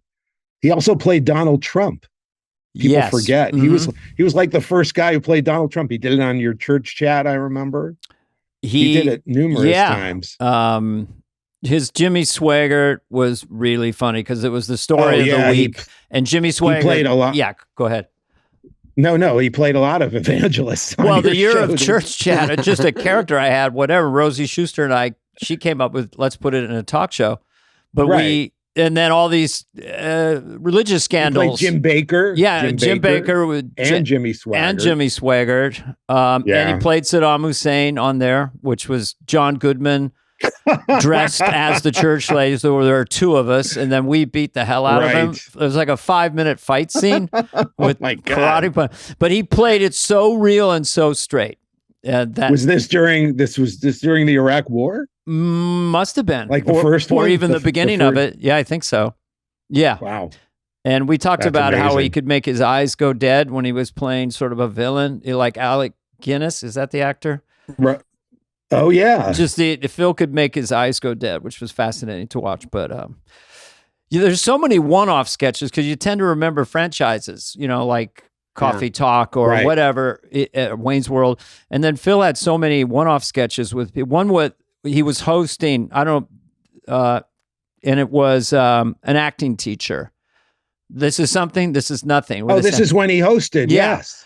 And that was his own character. That was a character he created. And I understand that it's, according to John Lovitz, it's literally exactly based on some acting, where he's dropping all these third-rate credits about this guy. Yes. Was on Maddox for 2 seasons and whatever. I remember that. Yeah. It totally killed. I was like, where was this character all these years? What are you holding out? Because Phil always wanted to have, like, he had this kind of, I remember he took a lot of pride in the fact that he had a lot of one-offs and that he could step into anything and that he approached the show as an actor. But there was, I remember, like the rare times where he had a hit recurring character, like the anal retentive chef. Yes. Another thing Bonnie and Terry created. He would get really excited. Like, and Mace, he wrote Mace. He put Mace through read-through a couple times, right? Mace, and then Unfrozen Caveman Lawyer became like that's huge. What about, remember Sassy magazine? Sassy, yeah. Mandel, again, created that toward the end. Because we were always in those, because it was always young guys in Sassy. Sassy, yeah. That was a great one. I wrote one that he absolutely killed in, and then I never brought it back, which was the Matthew Modine drill sergeant. You remember that guy? Oh yeah, I saw that. Yeah. Who couldn't remember? He didn't know how to give mean nicknames to people. Like it was like a parody of Full Metal Jacket, and you're called Mr. Smiling, Laughing, Joking Around, man. Mr. Like talking after that guy. Got more and more awkward and ridiculous. Right. And he just played it so brilliantly. Played it scary. Because he could play it scary, but then he understood exactly how to be awkward with it as he was stumbling. And what about this one? There's the caller there. What? Phil Donahue. Oh my God. Yeah. Phil Donahue. Boy, did he murder with that one. Murder. Yeah, right away. Like that was another one that was that even in his audition, or did he just learn that when he I don't remember it in his audition, but I don't think it was. I think he just learned it. It's the funniest impression to exaggerate it and just get the William. Oh my God, like, you're right. Yeah. That was another one where he thinking that you know what you're doing all the time. It's that. Yeah. You come home from work and you put your stuff down and you're thinking I'm the greatest guy in everything he said was funny no matter what. Unbelievable.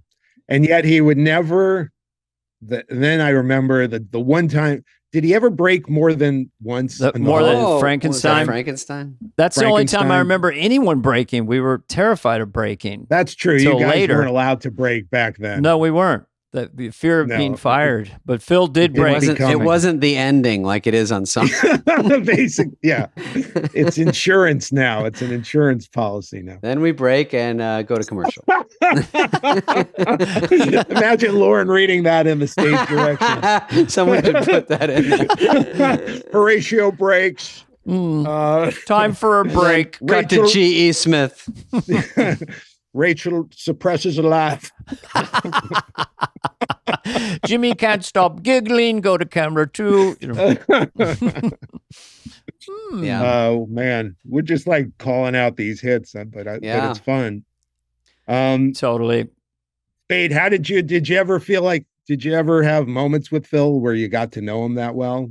You know, were such a different generation. Yeah, he was super friendly. Yeah. It's funny because people say SNL's so tough, which it is, but no one's not really friendly. Everyone's sort of just in their own world surviving. So right, it's taken as everyone's so icy and cold. But no. Phil was just, Phil wasn't always writing, and so a lot of the problem with most people wrote, so they're locked in the room, stressed, trying to write them out, and so that's taken as like, you guys, nobody wants to play kickball. So with Phil, you walk by and he's reading something, or painting. And hey, what's going on in Spade's world? So, and his office was fastidious. It was beautifully. Hollywood Minute this week. He was one of the most relaxed people on the staff, writer or performer, or partly because he never was. I mean, the show always needed him. He was always in like 7 sketches every. He was almost like a host every week. That's why I don't know if I came up with it or you or Jan Hooks, but at some point he was nicknamed the Glue for this very reason, because he was so essential to the show. Every show. Why I'm thinking it wasn't Farley. Farley just said it the most. Glue. I think you're the glue. Glue. The glue. Glue sounds good. Hi, glue. Hi, glue. I don't know who came up with it, but Jan had her own language with Phil. They were like, like Lovitz was like his little brother, probably. Mm-hmm. Is Lovitz going to be at the? Yeah, he's right. That was him that just called. He's coming over. Good. Yeah, he's got to be there. And the other person who I wish could be there is Jan, because nobody had that. She had such a connection with him. They were almost like comedy twins, they had who had their own language, they had I think of it because they had their own nicknames for each other. She would like Cinnamon and Sandy. He would, hello, Sandy. Hello, Cinnamon. It was that kind of thing. Jan comes up on this particular podcast. We love to throw her some light too, because she was such a brilliant Yes. Oh, without a doubt. And but the two of them were really like they just partnered up in so many Ginger Rogers scenes. and Fred Astaire, might I say? You might. They were in sync. Very well. In sync. Think about saying that. Think about saying that. You might. It feels good when I say it, and I think of them in a sketch together, riding a wave together in sync, both giving and taking. Perfectly. They were like Nancy Reagan and Phil, and she played Nancy, and they were Hillary and Bill, and they did so many other things too. And like on Church Chat, she was always like the woman that the evangelist was screwing over. It never got louder than when she did the Tammy Faye Baker that week. Oh my God! Got bigger laughs that I'd ever heard. Yeah, that was amazing. That was amazing. The two of them. Oh, you know what they called themselves? Clydesdales. That's what I remember. Yeah, because they were show ponies. Or maybe that was probably. It sounds like a Jan nickname, because she was like, they're the show ponies, and then me and Phil are the Clydesdales, who are like carrying the load kind of thing. When I say that to women, they get offended at that compliment. Hey, by the way, Dana, Lovitz is here. I got to jump off and let him. All right. Yeah. Stall him. I'll be there in a few minutes. Okay. I'll just talk. I'll say goodbye to Smigel, Robert. thanks for talking. You got it, bud. This next guest is not our favorite. He begged to be on. We didn't have any room, but we said, all right. That's a lie. No, it's John Lovitz, of course, and who is probably the closest with Phil. John felt he couldn't come to the live show because he would get too emotional. And so he came on with us, and we let it bounce all over the place. We have a lot of Phil, but it goes a lot of different places. Here's John. Our guest today is actor, comedian extraordinaire, singer John Lovitz, and a great singer, probably the best singer of a cast member on Saturday Night Live. Does anyone else sing like you, John? Jan Hooks. Jan could Yeah, belt. and a gas. Well, the women. Yeah, I was going for Yeah. the men though. Every I woman is say better. I She's see like you a as a professional man. singer. Anna. Oh, Gann. Anna. Yeah, she goes on Sandler? Broadway. She has albums. Sandler's a great singer. Yeah. Oh, he did Opera Man with you. So maybe we Yeah, need but a he new can He can belt it. thing he that Yeah. you can can be the rock. best He's at. got a great voice. Yeah. He's a rocker. You, So All I have is chop and broccoli. great drummer. Chicha. Oh, that's really singing. And cold as ice. So Phil was in that sketch. I watched it the other night because I look at my sketches late at night. Yeah. Show your wife. Well, again. yeah, that sketch. If he did that move a lot, where he's listening to music and he's just kinda kind like- of moving his Yeah. head. Yeah. Was he Real an subtle. A&R It's guy? Very funny. So it was the most absurd. It was a good shot by, I guess, Paul Miller, the director. Who was the Anyway, Who was the director back then, Phil. John? Do you know? Paul, my first year was Paul. My first year. Well, I was on the year before you in '85. It was Dave. Now, Oh, Davey Wilson. Dave Wilson. Yeah, but I that said first Nelson. year, I think Davey came back. We called him Davey, but I think it was Paul. He was there Miller. 2 years, and then Paul Yeah. was there. I think the next. Yeah, 3. yeah. But anyway, Phil had this incredibly funny take, and that was the end of the first show that I did with Phil. We came in together, you know. I remember when Phil and I met you for the first time at And you already knew Phil. Brillstein Gray's Yeah. offices. Yeah, you were very nice, and then I didn't know you at all. Neither did Phil, but we met you, and then you left, and then Phil and I said, or maybe we left, but we said, "Oh, I hope that guy gets the show. He's so nice." You're welcome. Did I do any that's the nicest characters thing or you've anything? ever I said. No, was you were just- just so nice, and Phil and I just liked you right away. Well, the way I remember and it then was, the you. three of us became great friends. we really were the Three Musketeers, and with Dennis, a quartet of Musketeers, Kevin. But Phil, just for our listeners, so John is an illustrious alumni from the Groundlings, along with a lot of people, and you knew Phil from the Groundlings, and you knew how brilliant he was. Yeah, when I got to the Groundlings, there was 4 people in the company that were like the stars. We thought of them as stars. It was Phil and Tim Stack, and then the women were Tress McNeil, does a lot of voices on Simpsons forever, and Lynn Stewart, who was in Pee Wee's Playhouse, Miss Yvonne. Paul Rubens was Pee Wee Herman. He invented Pee Wee Herman at the Groundlings, and I saw him there in '81, and then I went back 5 years later. So, but when I got back, and Pee Wee's already big in movies, and Phil was like the king of the Groundlings, and everybody looked up to him. He was the only guy in the group. He had a house, he had a new car, he had a job. The rest of us were dead broke. Was he doing voiceover Bunch of work and stuff, or dishwashers. guest spots? He was on a things? graphic artist. His brother John was a music manager of like the group America, Horse with No Name. And I asked John, how did Phil do this? He said, well, I just went to him and said, I need an album cover for America's Greatest Hits. And Phil drew this something. He goes, you mean something like this? And John looked at it and said, something like this. And that's the cover. He was a graphic designer. I don't know what his training. He was I'm going to bring those to the. They're online. Yeah, We should- Crosby, we should- Still, and Nash logo. That's Phil. Yeah. He got it all from his brother was managing all these groups. Poco. Poco. So he was just. And he do voiceover stuff too. Someone sent me something recently where he was doing commercials for somebody, doing voices. Yeah, he could just do it. He was he got in the Groundlings. He was at a birthday party there, and there was an intermission in the show, and all the actors are backstage, and they hear all this laughter coming from the theater during intermission, and they go, what's going on? And they walk out, and Phil's on stage entertaining everybody. And, On the break? and they just said, you want to be in the group? He's like, sure. I mean, he was like that. He was, one time at SNL, I was walking to his office. I go, what are you doing? He goes, I'm reading a magazine about fly fishing. Yeah. Oh. Then 3 weeks later, I walk in his office. I go, what are you doing? He goes, I'm making flies. 3 weeks later, he's got a full kit making flies that you fish with. Oh, yeah. My dad and used to making do them that. perfect. And I go, and he would just immerse himself in something fun. Yes. I walked and then by once. Move he goes, on to the next I'm thing. gutting a lunker bass. Want to help? I go, Phil, we have a show in an hour. Folks, look up lunker bass. I'm making antelope jerky. I forgot you were Grab here.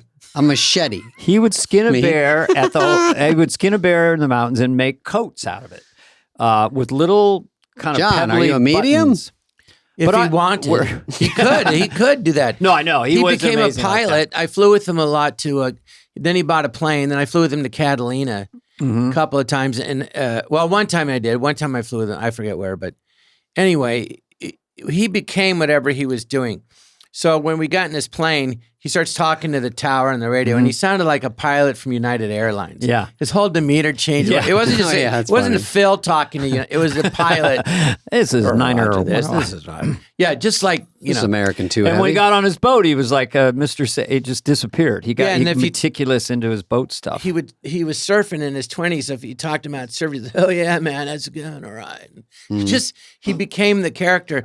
Tom Maxwell, the director of the Groundlings, said one time Phil drove up to the Groundlings and he was wearing in a truck and a cowboy outfit, and he was just like a complete cowboy. Just because he has a truck? He just got into it. Just started talking like cowboy. What you fellas fixing to do? Get a show? I used to go to his house and he played guitar, right? So one time he was imitating a black blues player, but a guy that was like in his 80s. And just it was just hysterical, and he's just playing. What do you want, Funny Boys? Can we go back to that origin thing? We can go back to whatever you want, Dave. Because it leads to a clip. I have a method in my madness, but you have a clip? I think an audio clip of goes back to the origin of coming to Saturday Night Live and meeting Phil and Jan and yourself and everybody. And those weeks before weeks before, we would go downtown. What was the club? The Bottom Line. We went down there and saw Buster Poindexter. So it was very otherworldly. And then you and Phil had this connection where Dinah Minot, our producer, you guys would go back and forth with the gangster 40s voices. Hey, what are you doing here? Yeah. Well, that like was forever. You guys would go for hours. Well, I was like 18, and I remember I'd watch these old movies, and I'd say to my mom, I go, why do they talk like that? So if I was like, hi, Charlie, how you doing? Good to see you. What's going on? Nothing. And you? And then, or the phone would ring. I'm pretty good. How are you? Hang on, the phone's ringing. Oh, hello. And I thought it was so funny. Well, it is. And then in the Groundlings, in 1984, the Olympics was in Los Angeles, so they had an Olympics art festival, and they gave money to 9 equity waiver theaters, meaning is 99 seats or less. So if you're in the Actors Union, you could perform in a theater that had 99 seats or less. So anyway, they gave money to 9 of these, and the Groundlings was one, and they picked. And they gave money to do a show, but it had to have the theme of the Olympics in it. So they picked Phil. He did a character, Chick Hazard, which was a satire of like Humphrey Bogart, Sam Spade and Philip Marlowe. There was like those legs. He went up like a monkey boy looking for coconuts. Yeah. What, right? Is that? So they picked that, and I got to understudy it, and that's how I got. He had recommended me, so I was so grateful. I was like, I remember the first time I met him. He's walking down the hallway with looking like Humphrey Bogart with the trench coat and hat, and he goes, "Hi, John." I go, no.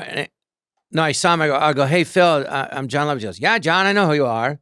I go, you do? Oh, yeah. I go, well, thanks for recommending me to understudy this part. He goes, oh, yeah, I think you'll be fantastic.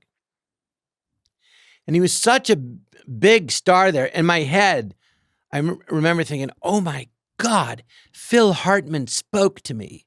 Like, I didn't know him at all. He was like a legend there. You know what I mean? Mm-hmm. Just, it would be like, like Kenan Thompson on SNL, and he's been there 20 years and you get the show. Mm-hmm. Goes, oh my God, there's Kenan. He was like a host. It was like that when hosts talk to you. Yes. Huge. Did you forget so then he had here? A house. I go, I want to see your house. And he had me over to a little house in the valley. And he said, you're the first person from the Groundlings I've ever had over to my house. I'm like, what? You're kidding. You've never had anyone over? He goes, no, why? He goes, I'm very private, Oh, this is a good thing. When he got SNL, he turned it down. Because he goes, I don't want to be famous. I like my life. I kept wanting to recommend him. And Phil and Lawrence said, my second year, he said, we want to know people you work well with. Or Dinah Minot said that, the producer. Mm-hmm. So I recommended Phil and Tim and Lynn and Tress. And Lawrence said, well, John, how long has Phil been in the Groundlings? And I said, 10 years. He goes, and he still hasn't made it. There must be a reason why. And I said, yeah, I guess. Because I said to Lauren, look, if you think I'm good, I go, you'll love Phil. He's a genius. He was 9 years older, and he became like my big brother, and I looked up to him. kind of how you, Dana, looked up to me when you got the show. I'm nervous right now. Yeah, me too. I know you both are. Do you mind if I call you Dad? No, I just want Or to is say to that- both of you, I don't blame you for being nervous. You're only human. You know, this isn't you have to videotape, remember, but I'm sitting on John's lap. I'm just a person. Yeah, you are. There's no camera I'm right not- now, but I'm doing a handstand in joy that John's here on the table. David? Yeah. But when I say I'm just a person, I'm joking, of course. I'm not just a person. Yes. Anyway, Phil was always doing that 40s things, and I loved old movies, and I'd done an improv, so we would always do it back and forth. We loved old movies, and I didn't realize when he auditioned. He had his audition, I think the same day as you, and Jim Carrey, right? And Yeah, Jim.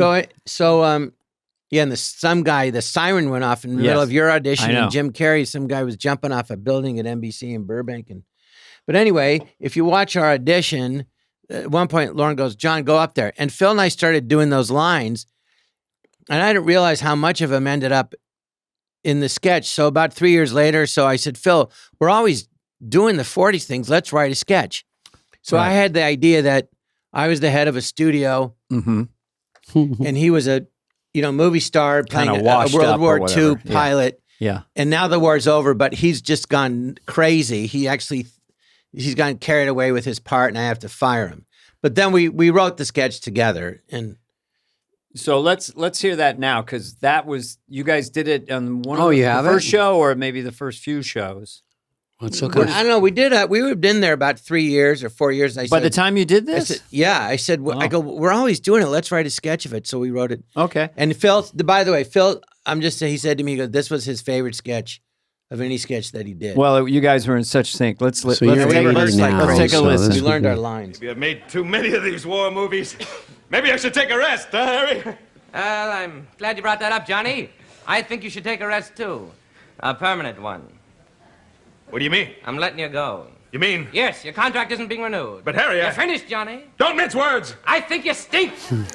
Listen, Harry, if you're unhappy with my work, tell me now! You're through. Do you hear me? Through. You'll never work in this town again. Don't leave me hanging by a thread! Let me know where I stand!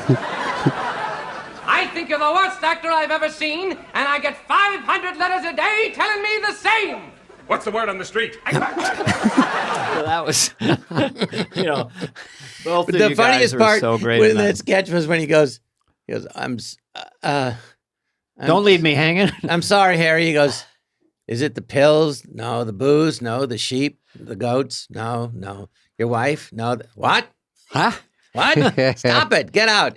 The funny, just the sheep, the goats? No. What about the one where, Dana, I think you're People didn't robbing even hear it. something. What? I'm sorry. Oh, David's I'm here speaking. too. I know. I'm sorry. You're I in feelings too. I was in the middle of a sentence. He was. Were you though? Get off. You know what, David? Sort of winding Get off down. my lap. Now, what do you want to ask? Now, hang on. Let me crawl back to my chair. When he goes, I think Dana was robbing like a 50s malt shop, and he goes, "You're the man, Johnny. No one's gonna hurt you." And Dana's like, "Okay, I'll blow her head off." He's like, "You're the man, Johnny. No one's gonna." It was like a cop talking you down. Do you remember this? That's not the one. There was one where I had a catchphrase. That was Steve Gutenberg's show. I tried to land this catchphrase.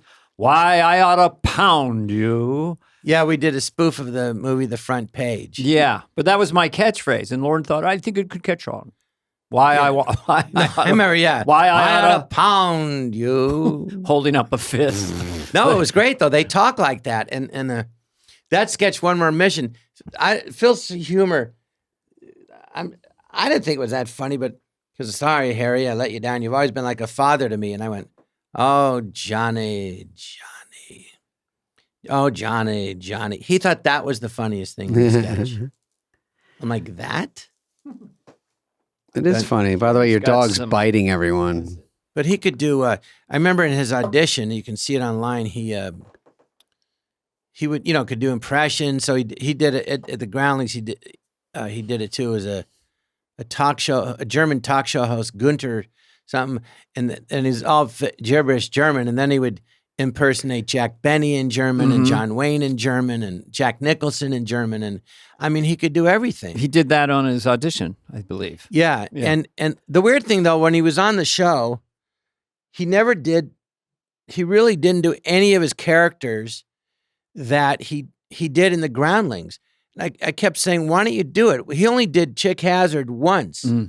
And that was in a sketch that I had done, was the Eddie Spamoza, the gangster. Mm-hmm. He only did it once. He wouldn't do his characters. I go, why don't you do them? He goes, no, I'm saving it for my own show. And he was supposed to do his own show after SNL. He had a deal. A sketch show? Yeah, the purple. That would be I tough. forget what it's called. You know, the purple something, and it has Like and a then it prime didn't happen. time? He was very disappointed. Like a different network or No, at NBC, but his own show. prime time then? Because I heard when I was Yeah. leaving, or he still was there when you guys left, and right? And then he said, Oh yeah, I heard he got a 3-year, maybe like $10 million deal to stay, and I was like, what? Jesus!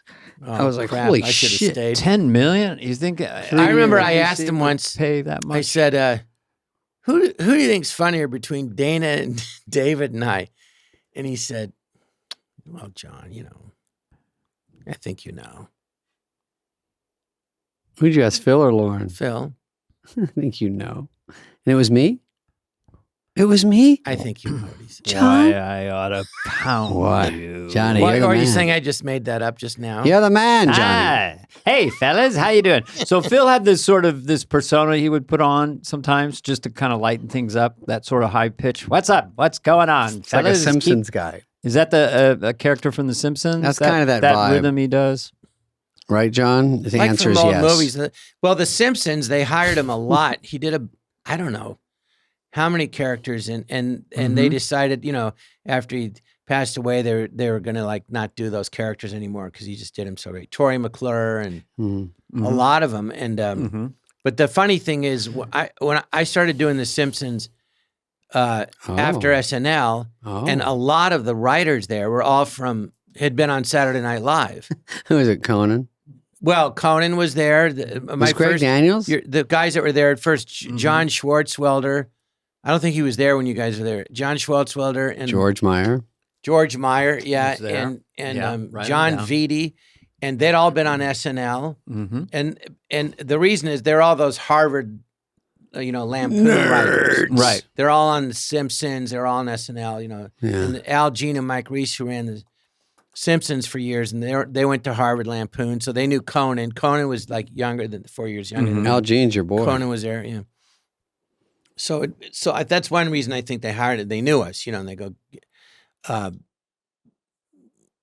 yeah, but they love Phil there. He was like, practically a cast member on The Simpsons. John, do you think you should get paid We for can what you talk do? about The Simpsons too.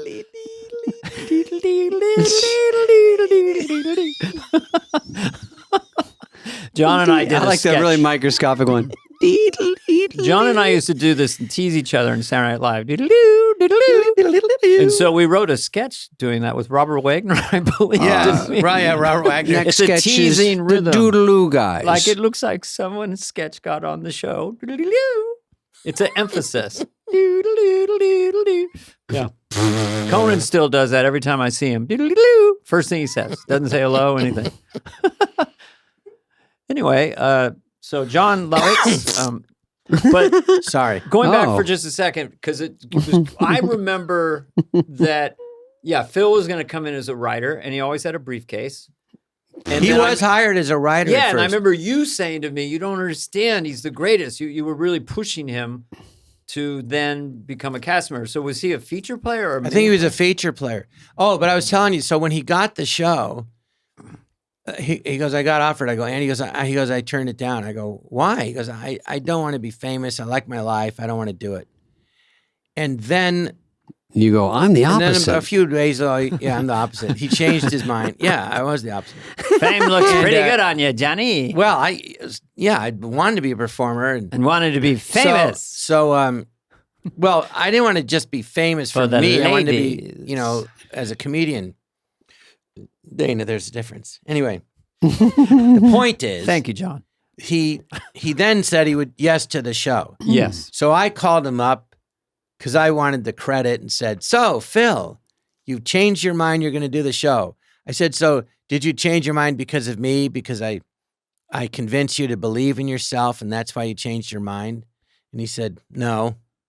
I'm like, oh. I really wanted the credit. And it's just hung up. I go, oh, all right. Well, why did you change your mind? And he said, Joel Silver. Well, Joel Silver is a big producer of like Lethal Weapon, and we'd done a movie that Penny Marshall cast us in, Jumbo Jack Flash, and Joel was producing it. So I remember I kept saying to Joel, you got to meet, he liked, I would do the old movie stuff. I go, you got to meet my friend Phil. You're going to love him. We do this thing. So we did it, and Joel loved it because he loved old movies, you know. So I said, what made you change your mind? He goes, Joel Silver. I go, what did he say? He said, he called me and said, you're crazy to turn this down. You've got to do it. And that's true. That's it. He said, no. Everyone's dying to be on the show. Dying. It's like the biggest career break of your life. And he turned it down. Down. Yes. and he turned it down. And he turned it down. And he turned it down. Speaking, all right, we're on John Lovitz Lovitz it's interesting language. to me. What's interesting to know? This is why you guys look up to me. Okay. Immediately, Because your chair's imitating higher. me. It's just how I talk. I'm not trying to talk like that. But when I emphasize something, it comes off like that. Balderdash. Balderdash. Jealous? Jealous? Hey, John, I like your glasses. Then you put the glasses down and go, jealous? Jealous? One time we were doing a show. William Shatner was the host. And Dana can't came believe up. he hosted. Go ahead. Dana came up to me and goes, John, what? Go ahead. Tell me. Well, there was a sketch. I think I was playing Ricardo Montalban from Wrath of Khan, of course. I had a chest plate there. I was like, Kirk. But then I think I went off stage and did an off-stage thing, or I changed something. You had 3 sketches. Oh, I thought I did 3 characters in one I don't know. sketch. John, You know how many I'm in 3. 3. I teased him for a week about that. John, you remember how many I was in? 3. But we would just laugh. Insult John and to I, injury adds a it was at so the end. overtly a competition, a friendly competition. We just made fun of the whole concept. Well, you said we got to talk about it because it's too. No, And I make so fun we of it. did, and then one time we almost got It's the over elephant. deedly do. We almost got punch. We didn't get in a fist fight, but we were really. Remember, We were I mad asked at you, each could I other? do it? And you go ahead.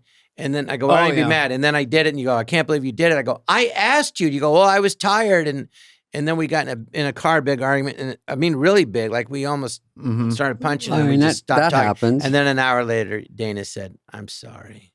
That's I did? nice. Yes. God, I'm I such said, a that's good all right. human I brain. go, Great guy syndrome. You go, I was tired. I go, well, that's why I asked you. So I wanted to not have this happen. But did you say sorry? But Jim Downey wrote it. I didn't write it. But Jim Downey John, said, by can that you do point, it? I said sorry in the Hans and Franz character. I said, I'm sorry. No. I shouldn't have. But there was some sketch Jim No. Downey wrote, and You just Jim, think, no, I said, you got to ask Dana. That's his bit. Yeah. But that's what it was like. You know, you getting come up fat. with a tiny little thing, and they go, I'm going to turn it into a sketch. And then if someone else took it, you know, it's like comedians stealing your jokes, your bits. Wow. You go nuts. I remember Get to Know Me.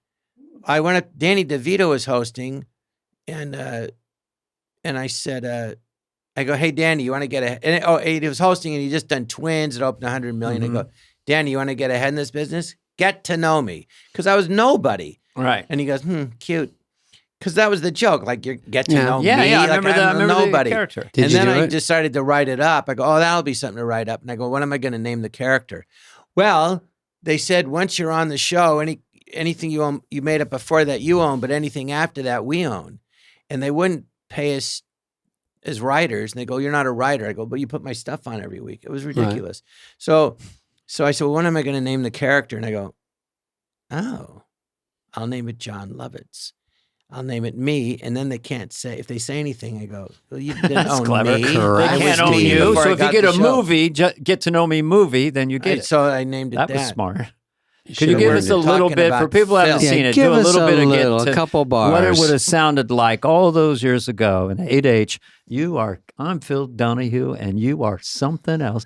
Let me tell you, everybody's talking about The Liar, and here you are, and you got a sketch called Get to Know Me. So go ahead, give us a couple lines, please. Please. Hello, I'm John Lovitz. Hello, I'm John Lovitz. Do you want to get ahead in life? Then I have one piece of advice for you. Get to know me. Get to know my likes, my dislikes, what makes me tick, what makes me me. Where's my secret freckle? Have I always had this much hair? Why do women call me the anchor? Get to know me. Now here's a letter I recently received. Dear John, Before I got to know you, I was nothing, nowhere, nobody. I was trying to be a performer and couldn't get hired at all. Then I got to know you. And today they call me Dana Carvey. Get to know me. Did you use my name in that sketch? No, Or just you made now. that up? What did you say? I did this one. When's the Dear last time? John, before I got to know you, I was nothing, nowhere, nobody. I was short with black hair, looked like everybody else. Then I got to know you. Well, I'm still short, and my hair's still black. But today they call me Japan. Japan? Japan? What does that mean? The Short whole- and black? I'm taking credit for the whole country. I thought you were going to say Al Pacino. Dear John, before I got to know you, Still I was going. nothing, nowhere, nobody. I had crooked teeth and funny how these things nobody come looked at me. back. Well, my hair's still, I got my teeth fixed and my hair's straight. And today they call me Queen Elizabeth. Saturn. Now, you got to do that in your stand-up. John is That's a great funny. Do stand-up, it. plays all over the country. You should do that in I've your seen your stand-up. act. Cut out all the rest and do that.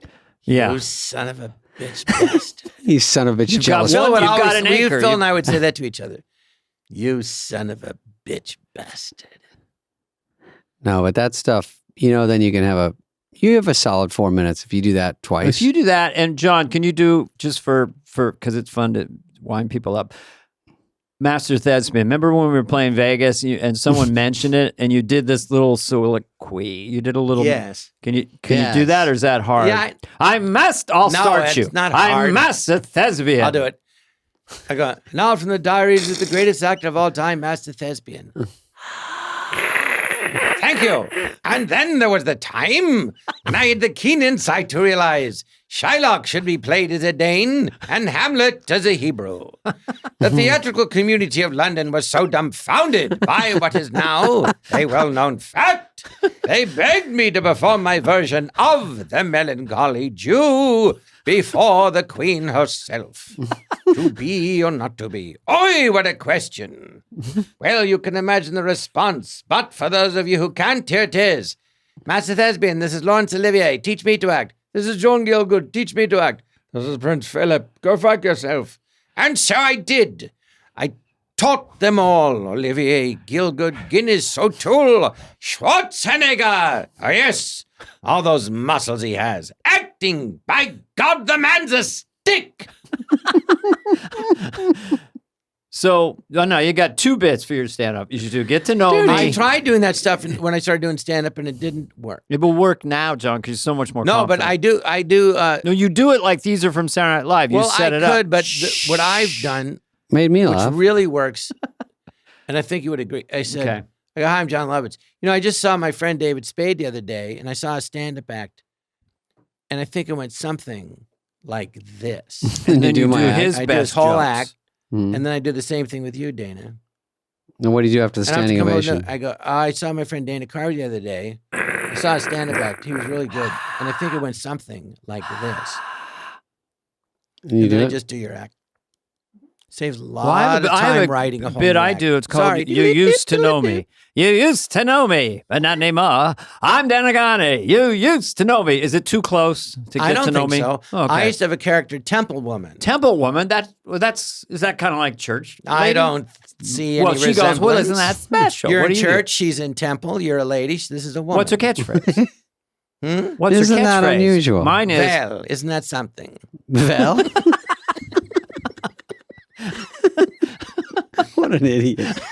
Oh, my stomach Isn't that hurts. special? I think Jerry farted. And then didn't you did something. I thought it was like the liar, but the fibber. The fibber. Yeah, the fibber. Fibber McGee. I had a dog fought in my face. Yeah, that's the platform. Oh, then you, David. I remember I did a sketch, Mr. Canby, the richest man in the world, but he was an idiot. I go, well, I'm off to safari. Goodbye, everybody. Goodbye. That was and Lauren another- was like, you can't just say goodbye, everybody. Goodbye. It was a whole character. Yeah, I saw the Conan. sketch. If you're listening, Conan goes, he's just saying a catchphrase. He was desperate for a catchphrase. No, Conan, there was a whole character behind it. It was the richest man in the world, and he's an idiot. There was a character. And I had a line when I go, oh, Phil was in that sketch. They go, what do we do while you're gone? I go, and I had a Kit Kat, but I go, bye, Kit Kat. So then Phil and Whitney Brown are sitting. They go, "Can you believe we work for this?" No, Phil gets on the phone first. Right. He goes, "Yeah, buy Kit Kat," And then Whitney goes, "Can you believe we work for this idiot? He's such a moron." And the phone rings. Phil goes, "I know, he's an idiot." Phil What? goes, "Hello? What? Oh, you're kidding." Whitney goes, "What?" And Phil goes, "Kit Kat just went up 300 million. Then I come back in. Hello, everybody. dumb. I forgot my wallet. Right. And then they go, Kit Kat just went up 300 million. I go, "Oh, you see, buy what you love and you can't go wrong." Well, Lauren thought that was the funniest thing. He died laughing. Yeah. And he goes, "You can't just say goodbye, everybody, goodbye." The next year, a man named David Spade Oh boy, I know what's coming. does a sketch where he's on bye-bye. it and says bye-bye, bye-bye. Well, wait a minute. Goodbye, everybody. I'm goodbye. not saying you took And then it I get from on the me. airplane phone and I go, "Bye, Almond Joy, 300 million." No, I'm not saying you Joy. took it from me. I'm not saying that at all. Buy $100,000. I'm saying they let you do that, but he wouldn't let me do goodbye. Lauren everybody, goes, "You're my goodbye." savior. Everything about that is great." John did this weak, I go, wispy "I'm saying bit. you goodbye, lost everybody, your- goodbye," and he's saying bye-bye. Of all the sketches with the goodbye word in it, it's in the top 5. So then when I did is, Evelyn Quince, and bye-bye, at home the run. end of it, the character that Tales of Ribaldry, which John Bowman, who sadly passed away, wrote, and Christine Zander, they wrote a great sketch. What did he That- sound Xander. like?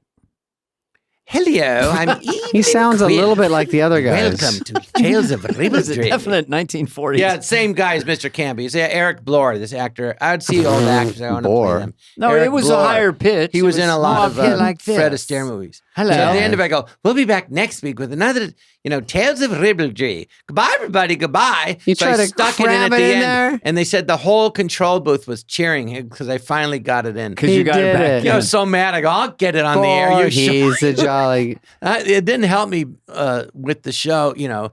Remember, I'd always talk back to Lauren. You were fucking out of. funny. We would say everyone would say their ideas on a Monday, and I go, "Wait." Lauren Wait. goes, "What?" I go, "What are your ideas?" And Dana would look at me like, I couldn't believe it. How talk much back shit to would you Lauren. would give our boss? I know, Jesus Christ. What about you, Lauren? What do you got?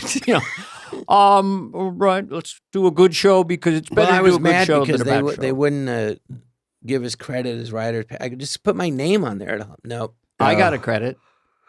Only one time. When I was voted the most racist comedian of 1986 because of Ching Change. Right. And they said Saturday Night Live released a statement. Dana Carvey's Ching Change. So I got ownership when I got nominated. The only thing you wrote all of a sudden. Yeah, and It's and Dana you base Carvey's that, you Ching go, Change. how is it racist? You go, it's a real guy that you met that had a pet store. Yeah. And he was Asian, and that's how there he was talked. no stereotypical thing in it. Well, Because John, that's the thing now. Acting is considered racist if you play a character that you're not. So I could play one part once.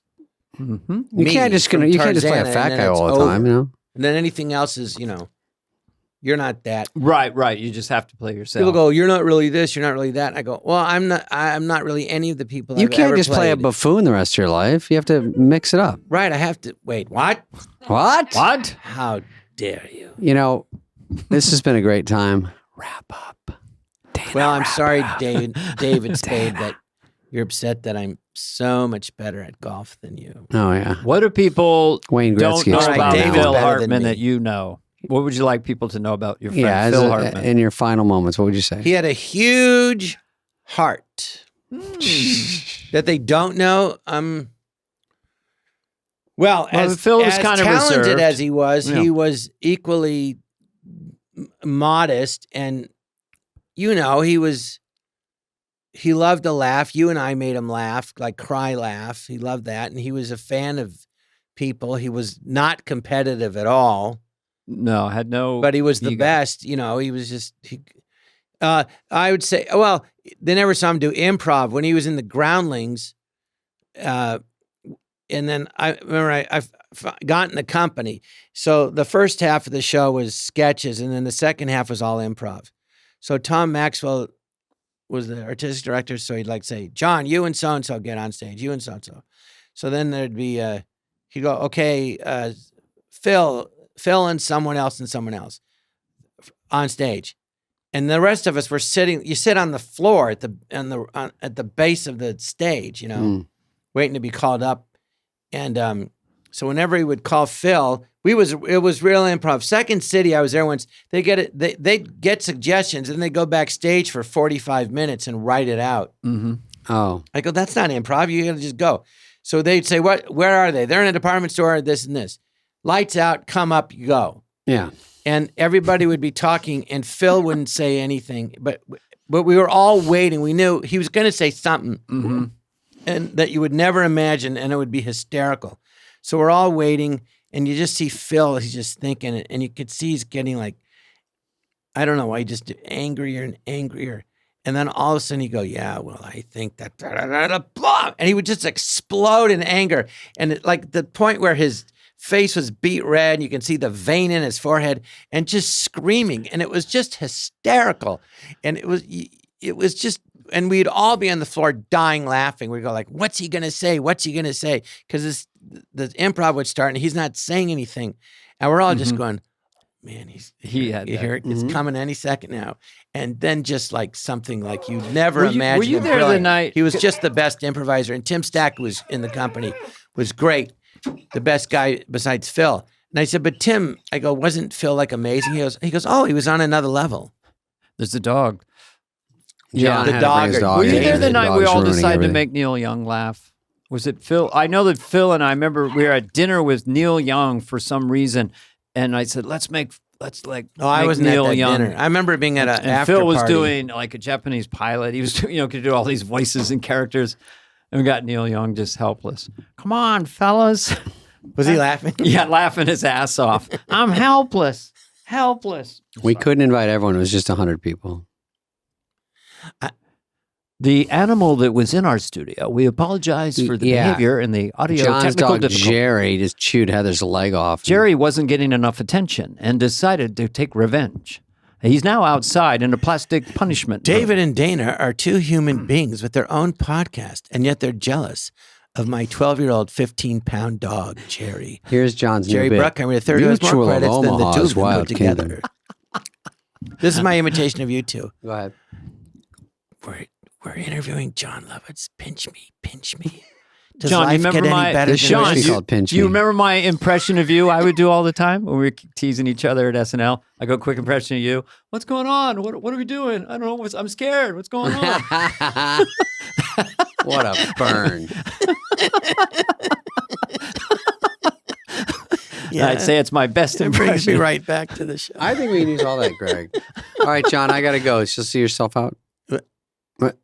Yes, and I will see myself to your... John Lovitz coming to, Off the let's Wall. just say it. He's at the Tropicana. He's in a residency there. Watch for him. In at Las Vegas. The Laugh Factory at the in the Tropicana Hotel in Las Vegas, Nevada. Once a month. Oh, and I'm on a game show now.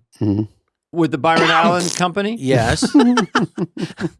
Funny you should ask. Is that the Just name tell of it? jokes. That's Is that the name of it? It's like Hollywood Squares, but it's just there's no tic-tac-toe and there's Channel six 44 comedians. I've already told you Denver. this. No, that's the name of the show. Aren't those on in the middle of the night? Like on That's the name of the show. Yeah, like 3 in the afternoon and 2 in the morning. 2 in the morning. For insomniacs. It's a funny show, though. It's fun. They shoot got like- great comics. Whitney Cummings on there. Tiffany Haddish, Howie Mandel, Louis Anderson, God bless him, was on it. Scott Satin, who sadly passed away, created the show. Byron Allen, been great to me, produces it. You want Billy to get a Gardell. sandwich? Oh, yeah. Everybody but you two. From Molly and Mike or something? You turn it down. All right, I'm going to leave, so everyone give me about All right. a John 20 Lovitz steps. has been our... Thanks for coming on, John. John, thank For you our so much. My pleasure. Phil. You two have fun making love after the show like you always do.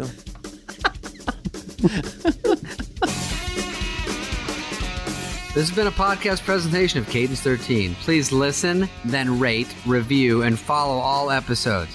Available now for free wherever you get your podcast. No joke, folks.